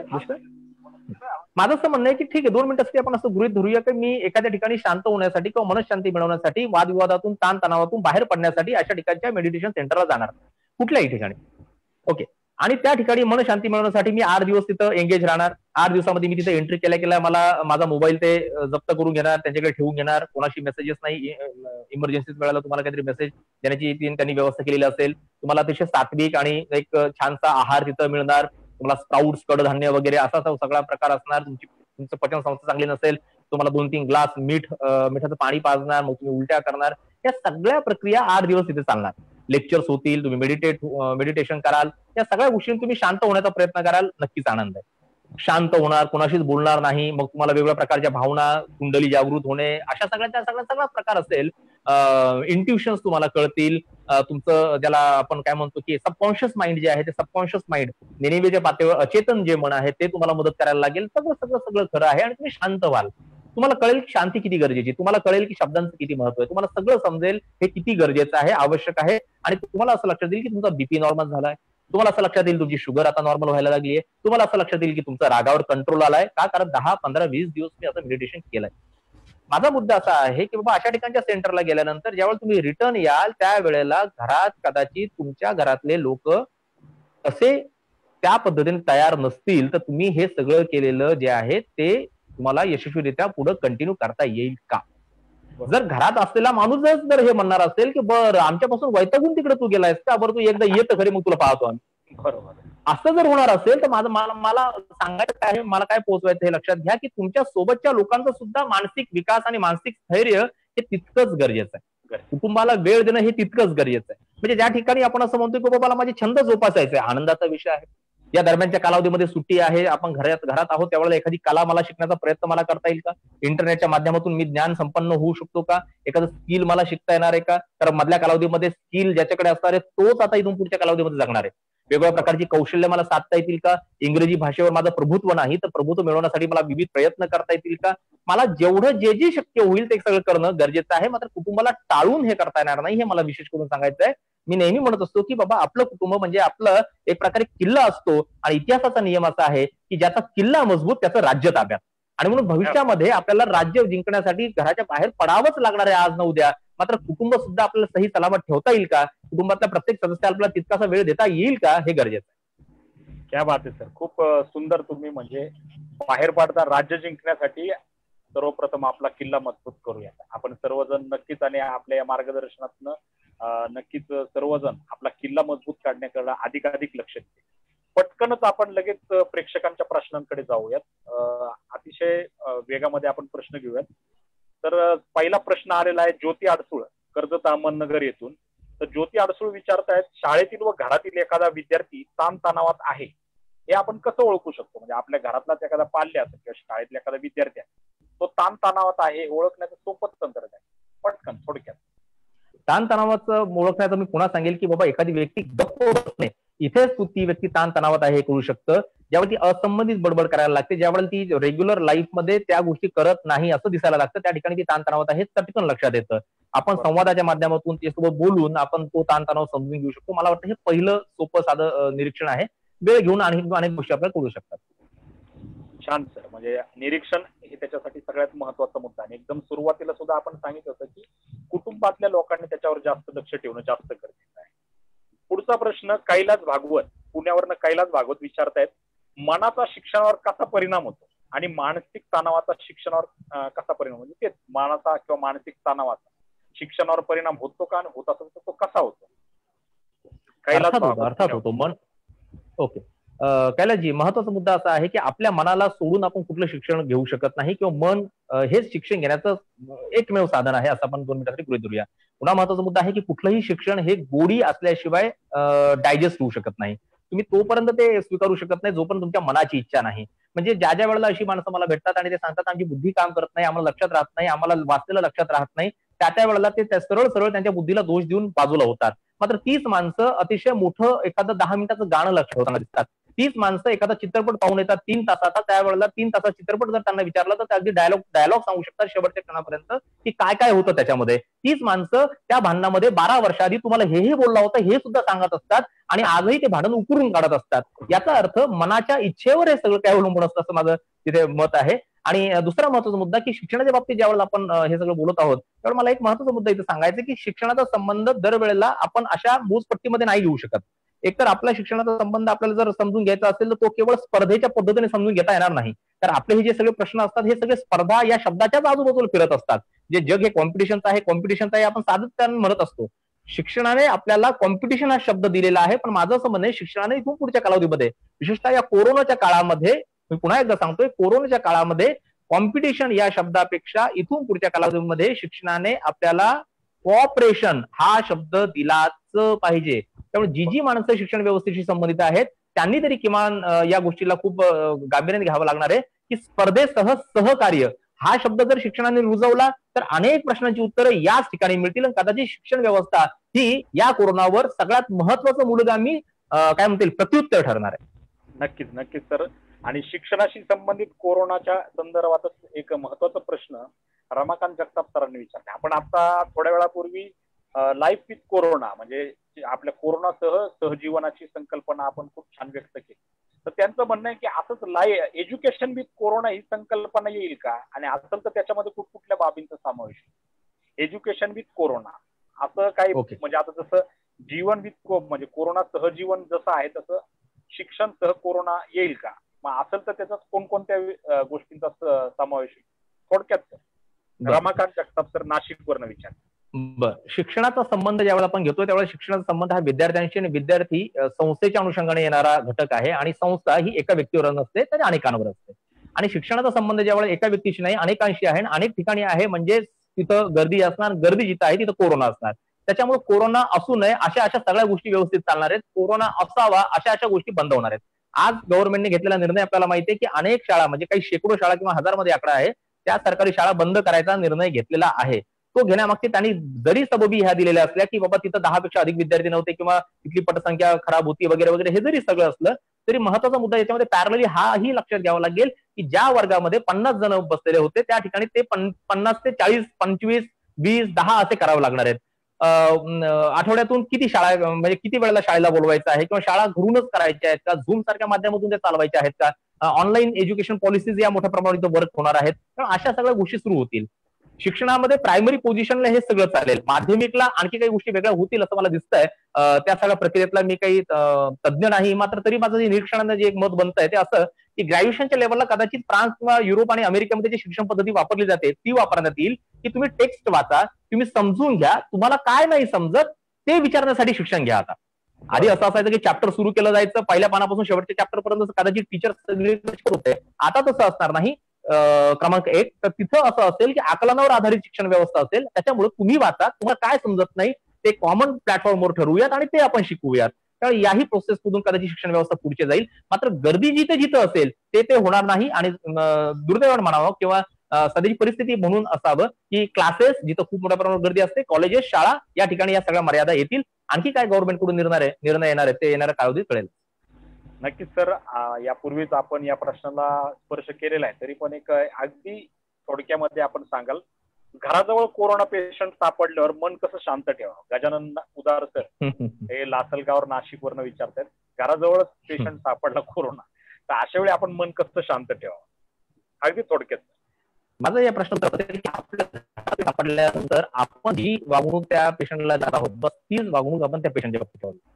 माझ्या वडिलांना, माझ्या आईला, माझ्या भावाला आणि दस्तूर खुद्द मला जर कोरोना होणार असेल तर मी माझ्या बाबतीत काय भूमिका घेणार आहे? मी पटकन लटकून घेणार आहे का? मी फासावर जाणार आहे का? मी स्वतःला अतिशय जगातला सगळ्यात मोठा पापी माणूस आहे, जगातला सगळ्यात वाईट माणूस आहे अशा पद्धतीने ट्रीट करणार आहे का? मी एक खूप मोठी चूक झालेली आहे माझ्या आयुष्यामध्ये असं काही बघणार आहे का? तर नाही. तर आपण या प्रक्रियेमध्ये स्वतः सोल्युशन शोधण्याच्या प्रक्रियेकडे जाणार आहोत. आणि सोल्युशन हेच असणार आहे की त्याची प्रॉपर ट्रीटमेंट घेणं, ती काळजी घेणं, त्या व्यक्तीपासून डिस्टन्स जे ठेवायचे, फिजिकल डिस्टन्सिंग जे म्हणतोय आपण, फिजिकल डिस्टन्सिंग ठेवणं हे तितकंच गरजेचं आहे. संशयाच्या नजरेने उगाच पाहत राहणं हे अगदी आपण टाळलंच पाहिजे. आणि सगळ्यात महत्वाचं म्हणजे संवादाने त्या व्यक्तीच्या संपर्कात राहिलं पाहिजे की बाबा भले की तुला आजार झालेला आहे याचा अर्थ तुझे आमचे संबंध संपले ना, आता तू दिसले आम्ही इकडे मान करून घेणार आहोत, असं नाही. सिम्पटमॅटिक आजारामध्ये आपण आता प्रवेश केलेला असल्यामुळं आता सिम्पटम्स दिसत नाहीयेत. त्यामुळे एखादी व्यक्ती अशीही असू शकते, त्याला हे वाटतंय, त्यालाही कधी कोरोना 20 दिवसानंतर की त्याला कोरोना झालाय. 20 दिवसामध्ये कुठलीच अशी लक्षणं नव्हती. सुद्धा महत्वाचं असं आहे की हे सगळं करत असताना आपण संवाद ठेवला पाहिजे, संवाद तोडू नये. अगदी आपण बाकायदा सांगितलं पाहिजे की बाबा कदाचित तुला आता ही व्याधी असल्यामुळं आणि हे संसर्गजन्य असल्यामुळं आपण थोडंसं काही कालावधीसाठी फिजिकली नको भेटूयात, आपण ते मेंटेन करूया जे गव्हर्नमेंटने सांगितलंय. बरोबर, खूप छान सर. आपण तसं तर आपल्या चर्चेच्या माध्यमातून आधीच अनेक मुद्द्यांना स्पर्श केलाय, तरी पण प्रेक्षकांचे आलेले प्रश्न म्हणून आपण त्यात एकदम थोडक्यात प्रकाश टाकतो. सध्याच्या परिस्थितीत मन स्वस्थ ठेवण्यासाठी उपाय काय? दिलीप चौधरी नांदेडवरनं विचार. थोडक्यात सांगा, हा मुद्दा आपण तसं तर घेतलेला आहे, पुन्हा एकदा प्लीज सर. सध्याच्या परिस्थितीत मन स्वस्थ ठेवण्यासाठी काय उपाय करावा? मन स्वस्थ ठेवण्यासाठी महत्वाचा मुद्दा आहे की सेल्फ मोटिवेटेड होणं आणि सेल्फ इन्स्पायर्ड राहणं हे खूप जास्त गरजेचं आहे. तुम्ही स्वतः या सगळ्या भावनेमध्ये राहणं गरजेचं आहे की मला वैयक्तिक व्यक्तिगत त्या सगळ्या गोष्टींची काळजी घ्यायची जी कोरोनापासून मला दूर ठेवणार आहे. दुसरा महत्वाचा मुद्दा, याआधी मी त्याचा उल्लेख केलेला आहे, जर तुम्हाला एखाद्या कलेमध्ये आनंद आहे तर ती कला शिकण्याचा प्रयत्न करा, त्याच्यामध्ये पारंगत होण्याचा प्रयत्न करा. तुम्हाला गप्पा मारायला आवडतात, तुम्ही गप्पा मारा. तुम्हाला जे करावं असं वाटतं घरात बसून, जे शक्य आहे ज्याने तुमचं मन हे काय म्हणता येईल मनोरंजनाची साधनं म्हणून जे काही होऊ शकतं ते सगळं करण्याचा आपण प्रयत्न केला पाहिजे. निगेटिव्ह विचार, निगेटिव्ह मेसेजेस, आणि माझं आणखी एक नम्र निवेदन असेल, होईल तेवढं कोरोनाच्या बातम्या सकाळपासून संध्याकाळपर्यंत पाहणं टाळा. म्हणजे अनेकांना असं दिसतंय सकाळपासून संध्याकाळपर्यंत ते अगदी एखाद्या मतदानाची वोटिंगची आकडेवारी मिळवण्यामध्ये जी उत्सुकता असते की बाबा आज किती झाले, आज झाले 240, मग थोड्या वेळ ते पुन्हा चौकशी करतात 245, मग थोड्या वेळ लगेच त्यांना लक्ष देतात अरे 300च्या पुढे आकडा गेला, आणि ते पटकन प्रत्येकाला सांगत फिरतात.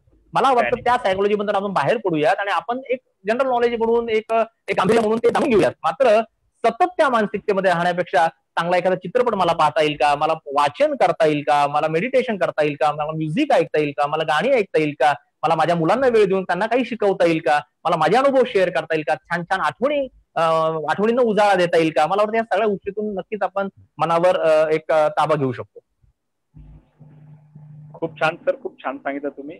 संजय जगताप कोल्हापूर आणि वैशाली साबदे औरंगाबाद या दोघांनी जवळजवळ सारखाच प्रश्न विचारलाय की शिक्षक, पालक, विद्यार्थी किंवा यांनी सर्वांनीच एकंदरीत या कोरोनाच्या परिस्थिती बरोबर लढण्यासाठी मानसिक बळ कसं निर्माण केलं पाहिजे, कशा पद्धतीने आपण याच्या विरुद्ध लढलं पाहिजे? ओके. शिक्षक, पालक आणि विद्यार्थी या तिघांना डोक्यात घेत असताना मी पहिल्यांदा पालकांना आणि त्याच्यानंतर शिक्षकांना असा तो क्रम लावू इच्छितो. विद्यार्थ्यांना 2 मिनिटं तरी बाजूला ठेवेल. प्रतिनिधी म्हणून किंवा लीडर म्हणून ही 2 माणसं काम करणार आहेत या प्रक्रियेमध्ये. विद्यार्थ्यांच्या मनाचा एकूण जो काही काय म्हणता येईल भाव जो असतो किंवा मन समजून घेणं जे असतं ते पालकांना शक्य असतं आणि त्याच्यानंतर शिक्षकांना शक्य असतं. अनेक विद्यार्थी पालकांजवळ जे व्यक्त होऊ शकत नाही ते शिक्षकांजवळ व्यक्त होताना दिसतात, जे शिक्षकांजवळ व्यक्त करता येत नाही ते पालकांजवळ व्यक्त होताना दिसतात. महत्वाचा मुद्दा आहे की आपण मुलांना क्वालिटी टाइम देणं हा पहिला भाग या दरम्यानच्या कालावधीत केला पाहिजे. जेवढा आपण त्यांना क्वालिटी टाइम देण्याचा प्रयत्न करू, जेवढा आपण त्यांना एक मूलभूत महत्वाचा वेळ देण्याचा प्रयत्न करू, त्यांचे प्रश्न समजून घेण्याचा प्रयत्न करू, त्यांची मानसिकता समजून घेण्याचा प्रयत्न करू, तितकं ते योग्य पद्धतीने पुढे सरकत जाणार आहे. त्यामुळे महत्वाचा मुद्दा असा आहे की पालक, विद्यार्थी आणि शिक्षक या तिघांची समसामायिक जबाबदारी असताना पालक आणि शिक्षक यांची ही जास्त जबाबदारी असेल की विद्यार्थ्यांचं मन, त्यांचे अनुभव, त्यांचा अनुभव विश्व आणि त्यातनं येणारे प्रश्न यांना समजून घेऊन योग्य ते मार्गदर्शन त्यांना करत जाणं. खूप छान सर. प्रीती खंडेलवाल पुण्यावरनं त्यांनी एक अतिशय महत्वाचा प्रश्न विचारलेला आहे की त्या म्हणतात की stress is necessary and important to proceed in life. Can you differentiate thin line or difference between positive and harmful stress? म्हणजे एक थिन लाईन आपण अशी काही काढू शकतो का? म्हणजे स्ट्रेस तर तसा आवश्यक आहे कारण की तो आपल्याला पुढे जाण्यासाठी आयुष्यात मदत करतो, but can we differentiate this stress with positive stress and harmful stress?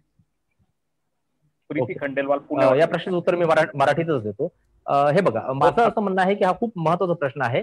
Positive stress असतो, डेफिनेटली आपल्याकडे निगेटिव्ह स्ट्रेस सुद्धा असतो. निगेटिव्ह स्ट्रेस हा बीपी कडे जाणार आहे, पॉझिटिव्ह स्ट्रेस हा प्रगतीकडे जाणार आहे. ते सरळ कॅल्क्युलेशन. तर प्रगती म्हणत असताना दरवेळेला ती प्रगती ही आर्थिक प्रगतीच असेल, माझ्या प्रमोशनचीच प्रगती असेल, कौतुकाचीच प्रगती असेल अशी नाही. स्वतःच्या पातळीवर एक समाधान मिळवत जाणं, स्वतःच्या पातळीवर स्वातंत्र्याची भावना बुलंद करत जाणं ही सुद्धा यशाची एक स्वतंत्र व्याख्या असू शकते. बरोबर. सचिन सर, आपला माईक म्यूट झालाय. सचिन सर, माईक म्यूट झालाय. सचिन सर, तुमचा माईक म्यूट झालाय, स्क्रीनवरनं बघा. आवाज येतोय सर? माईक. हो हो, आता येतो. Okay okay okay okay. मी सांगत होतो, येतोय आवाज? हो येतोय सर. मी सांगत होतो की ज्या क्षेत्रामध्ये मी काम करतो, आम्ही अनेकदा असं पाहतो की समजा इन्शुरन्स सेक्टरचं मी उदाहरण देईल. तिथे एखादा ऍडवायझर असेल, त्याला जॉब द्यायचा आहे, त्याला जॉब देताना त्याला टार्गेट द्यायचं आहे की बाबा तू महिन्याभरामध्ये इतक्या पॉलिसीज करायच्या. किती करायच्या आहेत? तर 5 लाखच्या करायच्या आहेत. समजा उदाहरणार्थ मी औरंगाबाद शहरातून काम करतोय, तो औरंगाबादला जॉईन झालाय आणि मग तो म्हणतो सर 5 लाख मला शक्य नाही महिन्याभरामध्ये. का? कारण मी जळगावचा आहे. मग जळगावचा आहे हे मलाही माहित असतं, जळगावचा आहे हे मी जाणून आहे, तरी मी त्याला 5 लाख का सांगतो? कारण तो म्हणतो इथं माझी ओळखी पाळखी नाहीये, इथं माझं तेवढं कनेक्ट नाही आणि मला ते अवघड आहे. पण तरीही मी त्याच्यावर स्ट्रेस देतो आणि त्याला स्ट्रेस देताना सांगतो की 5 लाखची पॉलिसी तुला करायची, 5 लाख रुपये तुला मिळून आणायचे कंपनीसाठी.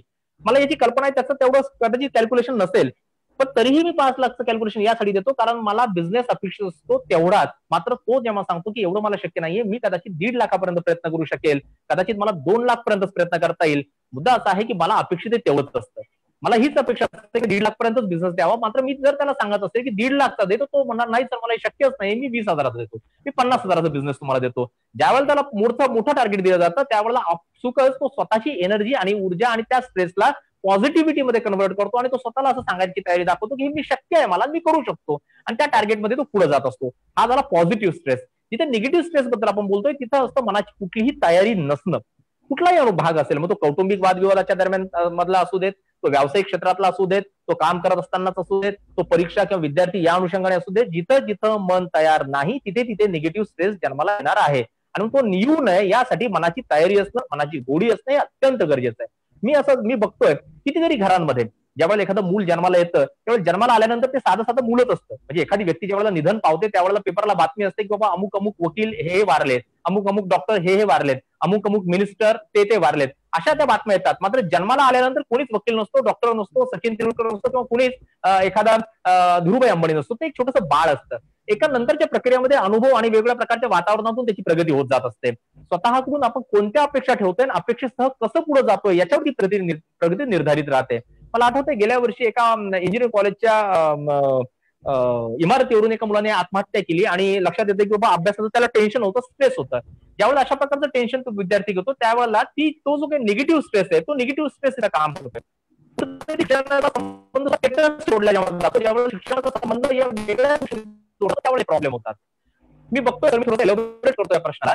अनेकदा होतं काय, म्हणजे माझ्या उत्तरामध्ये अनेक प्रश्नांची उत्तरं कदाचित असतील, म्हणजे अनेक घटक याला कारणीभूत आहेत. म्हणजे समाज काय म्हणेल असं पालकांना वाटतं, समाजामध्ये बोलत असताना त्या पालकांना असं वाटतं की माझ्या मुलाने व्यवस्थितरित्या अभ्यास केला. म्हणजे मी उदाहरण म्हणून मुलगा म्हणतोय, आपण वेगवेगळ्या ठिकाणी जोडू शकतो की त्याने जर अभ्यास केला नाही, त्याला जर चांगले मार्क्स मिळाले नाही, तो जर रँक मध्ये आला नाही, तो जर एमबीएस ला गेला नाही, तो जर इंजिनिअरिंगला गेला नाही, तो जर एमबीए झाला नाही, तो चांगल्या मार्काने पास झाला नाही, तर माझी इज्जत गेली, माझी प्रतिमेचं काय. मग हे सगळं काही सातत्याने समाज या शब्दाच्या आजूबाजूला जात राहतं. माझं नेहमी नाही की ज्या वेळेला अशा प्रकारे एखाद्या प्रेशर, समाज नावाच्या प्रेशरमुळे जी माणसं काम करतात किंवा वेगळ्या प्रकारच्या प्रेशरमुळे काम करतात, हा निगेटिव्ह स्ट्रेस आहे.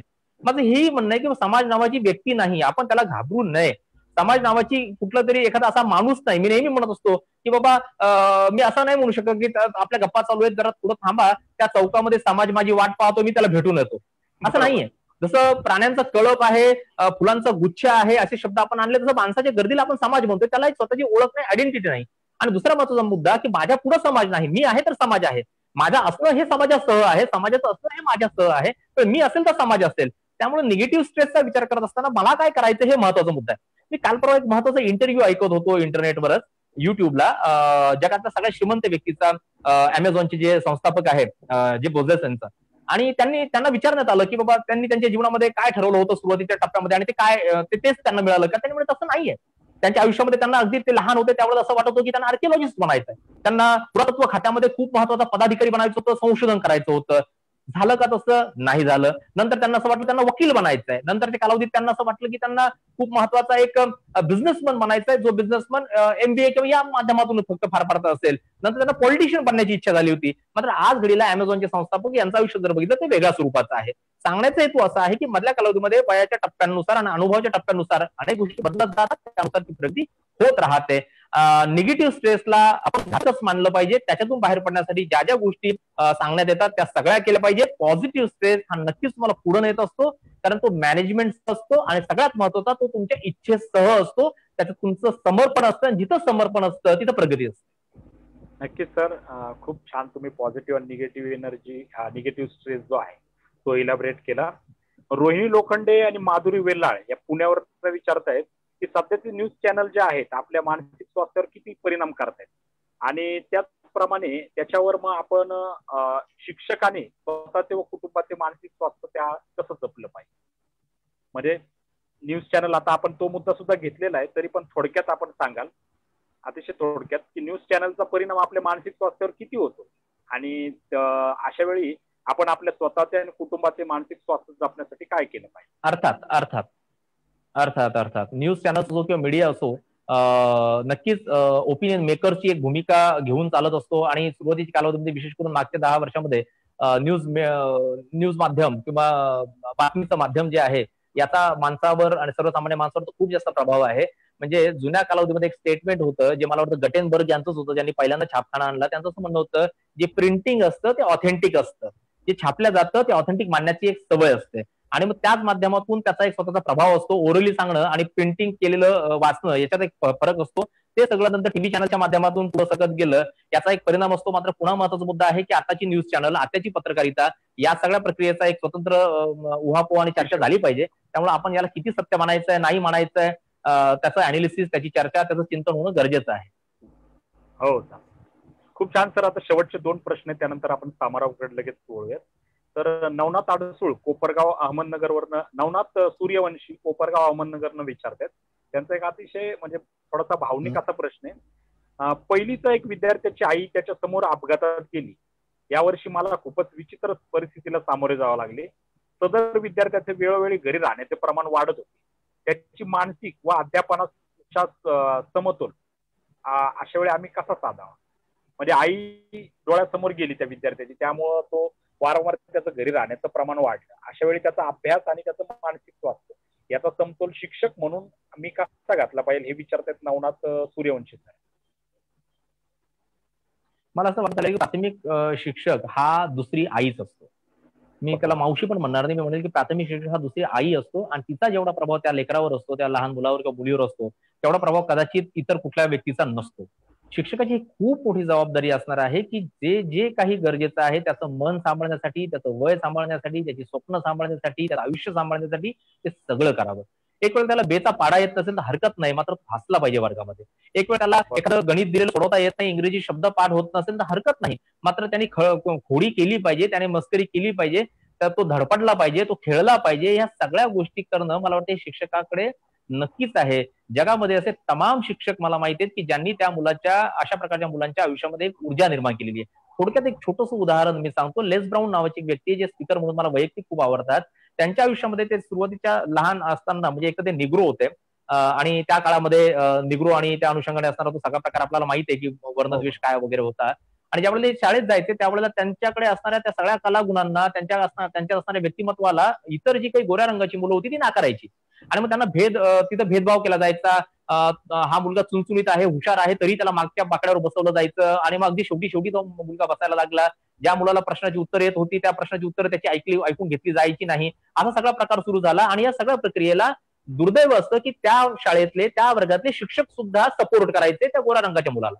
कारण त्या गोरा रंगाची जी मुलं होती त्यांचे पालक जे होते ते श्रीमंत होते, आणि कदाचित ते ट्रस्टी होते ते शाळेचे. आणि हा मुलगा मागं बसायला लागला. झालं काय की काही दिवसांनी एक नवीन शिक्षक आले, तेही गोऱ्या रंगाचेच होते. मी जाणीवपूर्वक गोरा आणि काळा असा शब्द प्रयोग करतोय, मला काय पोहोचवायचं लक्षात घ्या. आणि ज्यावेळेला ते सर येतात ते वर्ग शिक्षक बनतात काही दिवसातच, आणि ते एक विषय शिकवत असतात, तो साहित्याचा असतो. आणि ते शिकवत असताना ती कविता, एक काहीतरी वर्गात कविता चालू असते, ती कविता शिकवल्यानंतर ते विचारतात त्याचा अर्थ ज्यावेळेला विचारला जातो त्यावेळेला हात वर केला जातो प्रत्येकाकडून, आणि प्रत्येकाचं एक मत विचारलं जातं. त्यावेळेला मत ऐकल्यानंतर ते सर म्हणतात आणखी कोणाचं काही वेगळं मत आहे का. मग वेगळं मत काय देणार. टिपिकल पद्धतीचं पाठांतराचं जे काही मत असतं किंवा एखाद्या आपल्या गाईडमध्ये जशी मतं तयार असतात तीच माझी पण मतं, म्हणजे नवनीतवाला जे लिहितोय ते मला पण वाटतंय, असा तो प्रकार त्यावेळेला चाललेला. त्यांना काहीतरी वेगळं उत्तर पाहिजे होतं, आणि मग वेगळं उत्तर कोणीच देत नाही. मग सर म्हटले असं कोणीच नाही का वर्गात की ज्याला कविता ही त्याच्या अनुषंगाने लक्षात आली. तेवढ्या हा लेस नावाचा मुलगा जो आहे बाकड्याच्या सगळ्या शेवटी बसलेला वर्गामध्ये, त्याने वर बोट केलं, त्याला उभं करण्यात आलं, आणि त्याने पटपट उत्तर दिलं. त्याच्या पद्धतीने त्याला कविता कशी भावली, त्याला कशी समजली हे त्याने समजून सांगितलं. त्यावेळेला तो मुलगा केवळ 5वी का 6वीच्या वर्गात होता.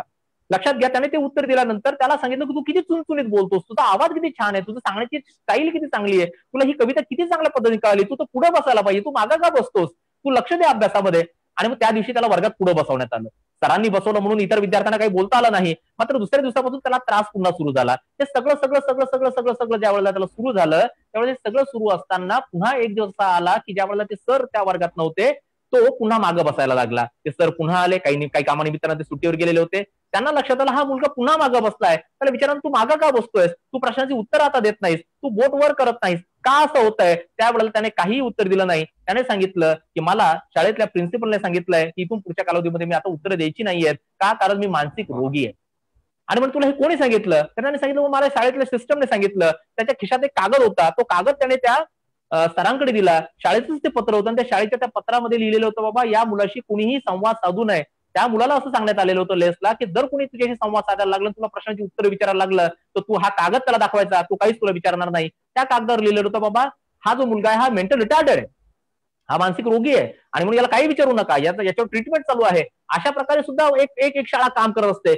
हा शिक्षक, ज्या शिक्षकाबद्दल मी तुम्हाला सांगतो, याने हे पत्र वाचलं त्याच्या डोळ्यात पाणी आलं. तो बटा तू पुढे येऊन बसायला लाग, तुझा आवाज चांगला आहे, तुझ्या वेगवेगळ्या प्रकारचे कौशल्य आहेत. 10 दिवसात त्याचे कौशल्य ओळखले की हा संवादात उत्तम आहे, हा वक्तृत्व चांगलं करू शकतो. त्याला ट्रेनिंग दिलं, त्याला मार्गदर्शन केलं, स्वतःच्या खिशातून पैसे भरून त्याने वेगवेगळ्या स्पर्धांना पाठवणं चालू केलं. हळूहळू तो वेगवेगळ्या शाळांमध्ये जायला लागला, वक्तृत्व स्पर्धामध्ये पारितोषिक शाळेला मिळून द्यायला लागला. मग वेगवेगळ्या शाळांमधून तो वेगवेगळ्या जिल्ह्यांच्या शाळांना, मग राज्यस्तरीय स्पर्धा, मग राष्ट्रीय स्पर्धा, असं करता करता एक मुलगा ज्याला सांगण्यात आलं होतं तू मेंटल रिटार्डेड आहे, या मुलाला त्या शिक्षकाने त्याच्यात आत्मविश्वास निर्माण केला आणि त्याला एक वाक्य सांगितलं होतं की तुझी रियालिटी कोणीच नाकारू शकत नाही आणि तुझी रियालिटी ही आहे की तू बेस्ट आहेस, तुझी रियालिटी हे आहे की तू उत्तम आहेस, तुझी रियालिटी हे आहे की तू सगळं काही करू शकतो जे तू ठरवू शकतोस. हा आत्मविश्वास त्या शिक्षकाने त्याला पेरला. ज्या मुलाला कधीतरी सांगितलं होतं तू मानसिक रोगी आहे, त्याच्यासोबत एकही माणूस ऐकायला तयार नव्हता त्याचं बोलणं, त्या माणसाला ऐकायला नंतर लोक हॉल भरून गच्च करून लोक ऐकायला यायला लागलेत, पैसे देऊन ऐकायला लागलेत, हॉल कमी पडायला लागलेत, मग ऑडिटोरियम घेण्यात आलेत, ऑडिटोरियम कमी पडायला लागले, तर नंतर फुटबॉलचे ग्राउंड की जिथं एकाच वेळेला 20-20 हजार लोक बसतील, मध्यभागी लेस ब्राऊनचं स्टेज असायचं, हा भाषण करायचा आणि एकाच वेळेला 30-30 हजार लोक टाळ्या वाजवायचे, एकाच वेळेला याच्या विरोधावर 30-30 हजार लोक हसायचे. हे सगळं जे होऊ शकतं ना ते त्या शिक्षकामुळे होऊ शकतं. तर माझं असं म्हणणं की या मुलाच्या बाबतीत सुद्धा हे सगळं होऊ शकतं. आज घडीला त्याला एका चांगल्या आईची गरज आहे, त्याला आज सांभाळून घेणाऱ्या एका बापाची गरज आहे आणि या सगळ्या गोष्टी होणं त्याला चाइल्ड सायकोलॉजी मध्ये म्हणतात की द पॉवर ऑफ टच, स्पर्शाची ताकद किंवा स्पर्शाची ऊर्जा ही त्याच्यात निर्माण करणं गरजेचं आहे. त्याला जवळ घेऊन या सगळ्या गोष्टी जर आपण दिल्या तर नक्कीच त्याला फायदा होईल. नक्कीच सर, अतिशय सुंदर शब्दामध्ये म्हणजे शिक्षक एक आपली काय किमया करू शकतो हे तुम्ही उदाहरणाच्या माध्यमातून खूप छान सांगितलं. एकदम शेवटचा एक प्रश्न थोडक्यात घेऊयात आणि आपण आजचं सेशन या ठिकाणी थांबूयात. तर छाया गाडगे मुंबईवरनं विचारतायत, किशोरवयीन दिव्यांग मुलांना दिव्यांगत्वाचा स्वीकार करताना त्यांची मानसिक सकारात्मकता वाढवण्यासाठी काही उपाय सुचवू शकाल? किशोरवयीन मुलं असतील दिव्यांगत्व तर त्यांची माझं म्हणणं आहे, आलं लक्षात, माझं म्हणणं आहे की दिव्यांग ही किशोरवयीन असो, लहान असो किंवा प्रौढ असो, दिव्यांग ही संकल्पना लक्षात घेत असताना पहिल्यांदा आपण हे समजून सांगितलं पाहिजे की बाबा कुठलीही व्यक्ती ही अपंग असू शकते, दिव्यांग असू शकते, ती मनाने, शरीराने कदापि नाही. बरोबर बरोबर. म्हणजे अशी अनेक माणसं आपल्याला माहित आहेत आपल्या आजूबाजूला की शरीराने सदृढ आहेत मात्र दिव्यांग आहेत त्यांच्या मनाने. दिव्यांग म्हणण्यापेक्षा मी म्हणूया की अपंगच आहेत. आणि म्हणून तो जुना जो हँडिकॅप शब्द वापरला जायचा ना, ती माणसं या सदृढ माणसांना वापरायला लागेल की काय असं वाटतं तिथं. सगळ्यात पहिल्यांदा तुम्हाला त्यांच्या मनावर काम करावं लागेल. मानसिक त्यांचं खच्चीकरण कुठेच होणार नाही, त्यांना कुठेच असं वाटणार नाही की मी कमी आहे, माझ्यात कमतरता आहे. हा विश्वास त्याच्यात निर्माण करणं आणि तो सहानुभूतीतून होऊ शकणार नाही. तो त्यांना वेळोवेळी देत गेलेल्या संधीमधून, त्यांना यशामधून, यातूनच त्यांचा जो आत्मविश्वास निर्माण होऊ शकतो त्यातूनच तो निर्माण होईल. केवळ त्यांना सहानुभूतीने सांगणं की तू खूप काही करू शकतो, तुझ्यात पण खूप काही आहे, छान आहे, असं नाही होणार. ते कुठलीही गोष्ट रुजवायची असेल तर तिचा एक वेगळा नजरिया, वेगळा ऍस्पेक्ट असला पाहिजे, ते गरजेचं आहे. म्हणजे मला काल परवाच या अनुषंगाने एकाने प्रश्न विचारलेला होता. एक मुलगी आहे, तिनं मला विचारलं, सर माझं लग्न जुळत नाही कारण मी हाईटला बुटकी आहे आणि माझा रंग काळा आहे. मी तिला मोटिवेट करत असताना, तिला काही गोष्टी समजून सांगत असताना, या सगळ्या रंगाच्या आणि या सगळ्या परिभाषेमध्ये बोलत असताना मला शेक्सपियरचं एक विधान आठवलं. शेक्सपियर नेहमी म्हणायचा की बाबा जगातली सगळ्यात सुंदर मुलगी जर कुठली असेल, स्त्री जर कुठली असेल तर ती निग्रो आहे. निग्रो मुलगी, खरं तर निग्रो या शब्दाचा अर्थ ब्लॅक असा होत नाही. निग्रो हा आफ्रिकन शब्द आहे ज्याचा अर्थ गुलाम असा होतो. पण थोडंसं आपण तत्वतः लक्षात घेण्याचा प्रयत्न करू. जी ब्लॅक आहे ते निग्रो आहेत. ब्लॅक रंग ज्याला आपण आपल्या सायकोलॉजीमध्ये नाकारतो, आपल्याकडे गोरा होण्यासाठी खूप प्रयत्न आहेत. आपण फेअर अँड लव्हली आणतो, आपण हे आणतो, आपण ते आणतो. गोरा होण्याची स्पर्धा मधल्या कालावधीमध्ये लागलेली आहे. त्या प्रसाधनांनी ते सगळे आणून दिलेले आहे. म्हणजे सुंदर असण्याची एक व्याख्या निर्माण करण्यात आली आणि मग आपल्याला जी पत्नी पाहिजे ती अशीच पाहिजे, आपल्याला जी मैत्रीण पाहिजे ती अशीच पाहिजे, आपल्याला जो पुरुष पाहिजे तो हँडसम म्हणून असाच पाहिजे. वैचारिक सौंदर्याबद्दल कोणीच बोलत नाहीये. आपण स्टँडर्ड आणि ब्रँडेड कपड्यांच्या मागे लागलेलो आहोत, मात्र ब्रँडेड विचारांच्या, ब्रँडेड जगण्याच्या, ब्रँडेड भूमिकांच्या मागे नाही आहोत. मी त्या मुलीला सांगितलं, बाबा तुझं दिसणं महत्वाचं नाहीये, तुझं असणं महत्वाचं आहे. तू कशी दिसते, कशी दिसत आहे, हा मॅन्युफॅक्चरिंग भाग झाला. हा तुझ्या आई वडिलांच्या पोटातून जन्माला आली जशी आहे तशी आहे. मुद्दा महत्वाचा आहे. म्हणजे प्लेटो सुद्धा नेहमी म्हणायचा की त्याला विचारण्यात आलं होतं, बाबा तुम्ही इतकं काम का करता, तुम्ही स्वतःचं कर्तृत्व सिद्ध करण्यासाठी दिवस रात्र मेहनत घेता का? प्लेटो दिसायला त्या अर्थाने त्या व्याख्येमध्ये सुंदर नव्हता. त्याने सांगितलं, माझं दिसणं हे कुरूप असल्यामुळे मला माझं काम इतकं सुंदर करायचं की माझं दिसणं गळून पडेल, माझी दिसण्याची व्याख्या अबाधित राहणार नाही. शेक्सपियर सुद्धा त्याच्या प्रत्येक नाटकांमध्ये ब्लॅक पात्राला एक महत्वाचं स्थान देतो, कारण त्याला दाखवून द्यायचं की ओरिजिनलिटी तिथे आहे. सौंदर्य ब्लॅक मध्ये यासाठी, कारण तिथे कुठेच मेकअप होणार नाही, जो मेकअप असेल तो टिकणार नाही. सौंदर्याची व्याख्या जशी आहे तशी असते, जसा रंग आहे तसा आहे. तुमचं असणं महत्वाचं आहे, तुमचं मनाचं सौंदर्य महत्वाचं आहे. मला वाटतं या अनुषंगाने हा तुमचा जो प्रश्न आहे त्याचं उत्तरही तिथेच मला जोडून द्यायचं.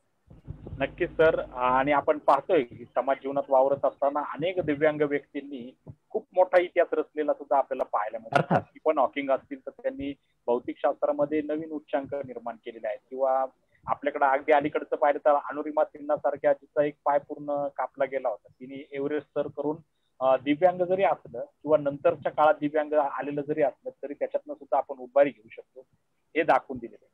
तर आपण प्रेक्षकांचे अनेक प्रश्न आले होते, पण वेळेअभावी आपल्याला आता या ठिकाणी थांबावं लागतंय.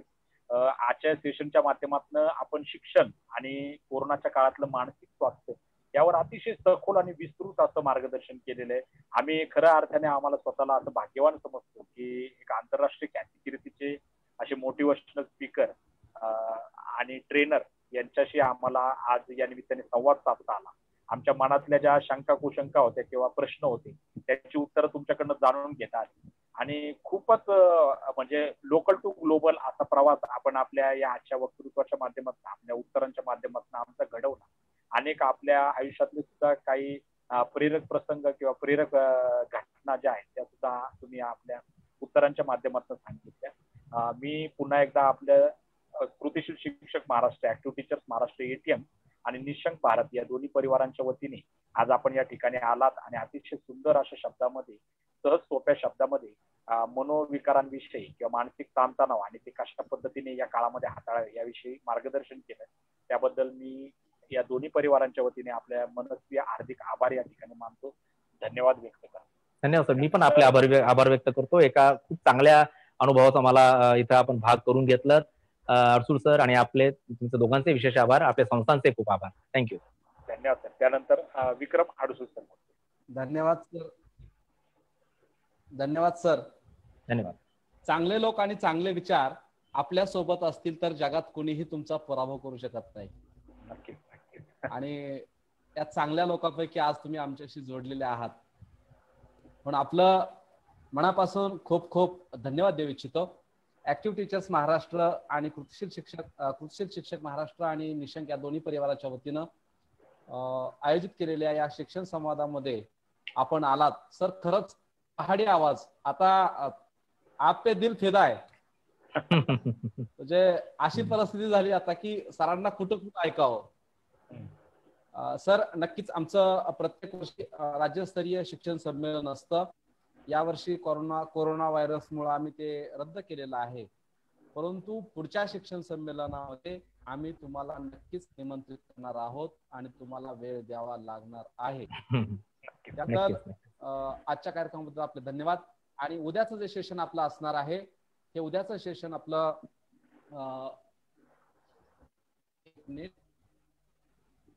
निलेश दादा निमकर यांचं उद्याचं सेशन असणार आहे. वेळ असणार आहे सायंकाळची 6.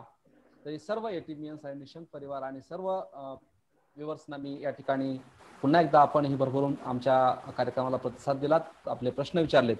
सर सुद्धा आपले जेवढे काही प्रश्न आहेत ते प्रश्न वैयक्तिक प्रश्नांची उत्तर देतील. वेळेअभावी आपण कमी प्रश्न घेतले आणि या ठिकाणी आजचा हा शिक्षण संवाद थांबवतो.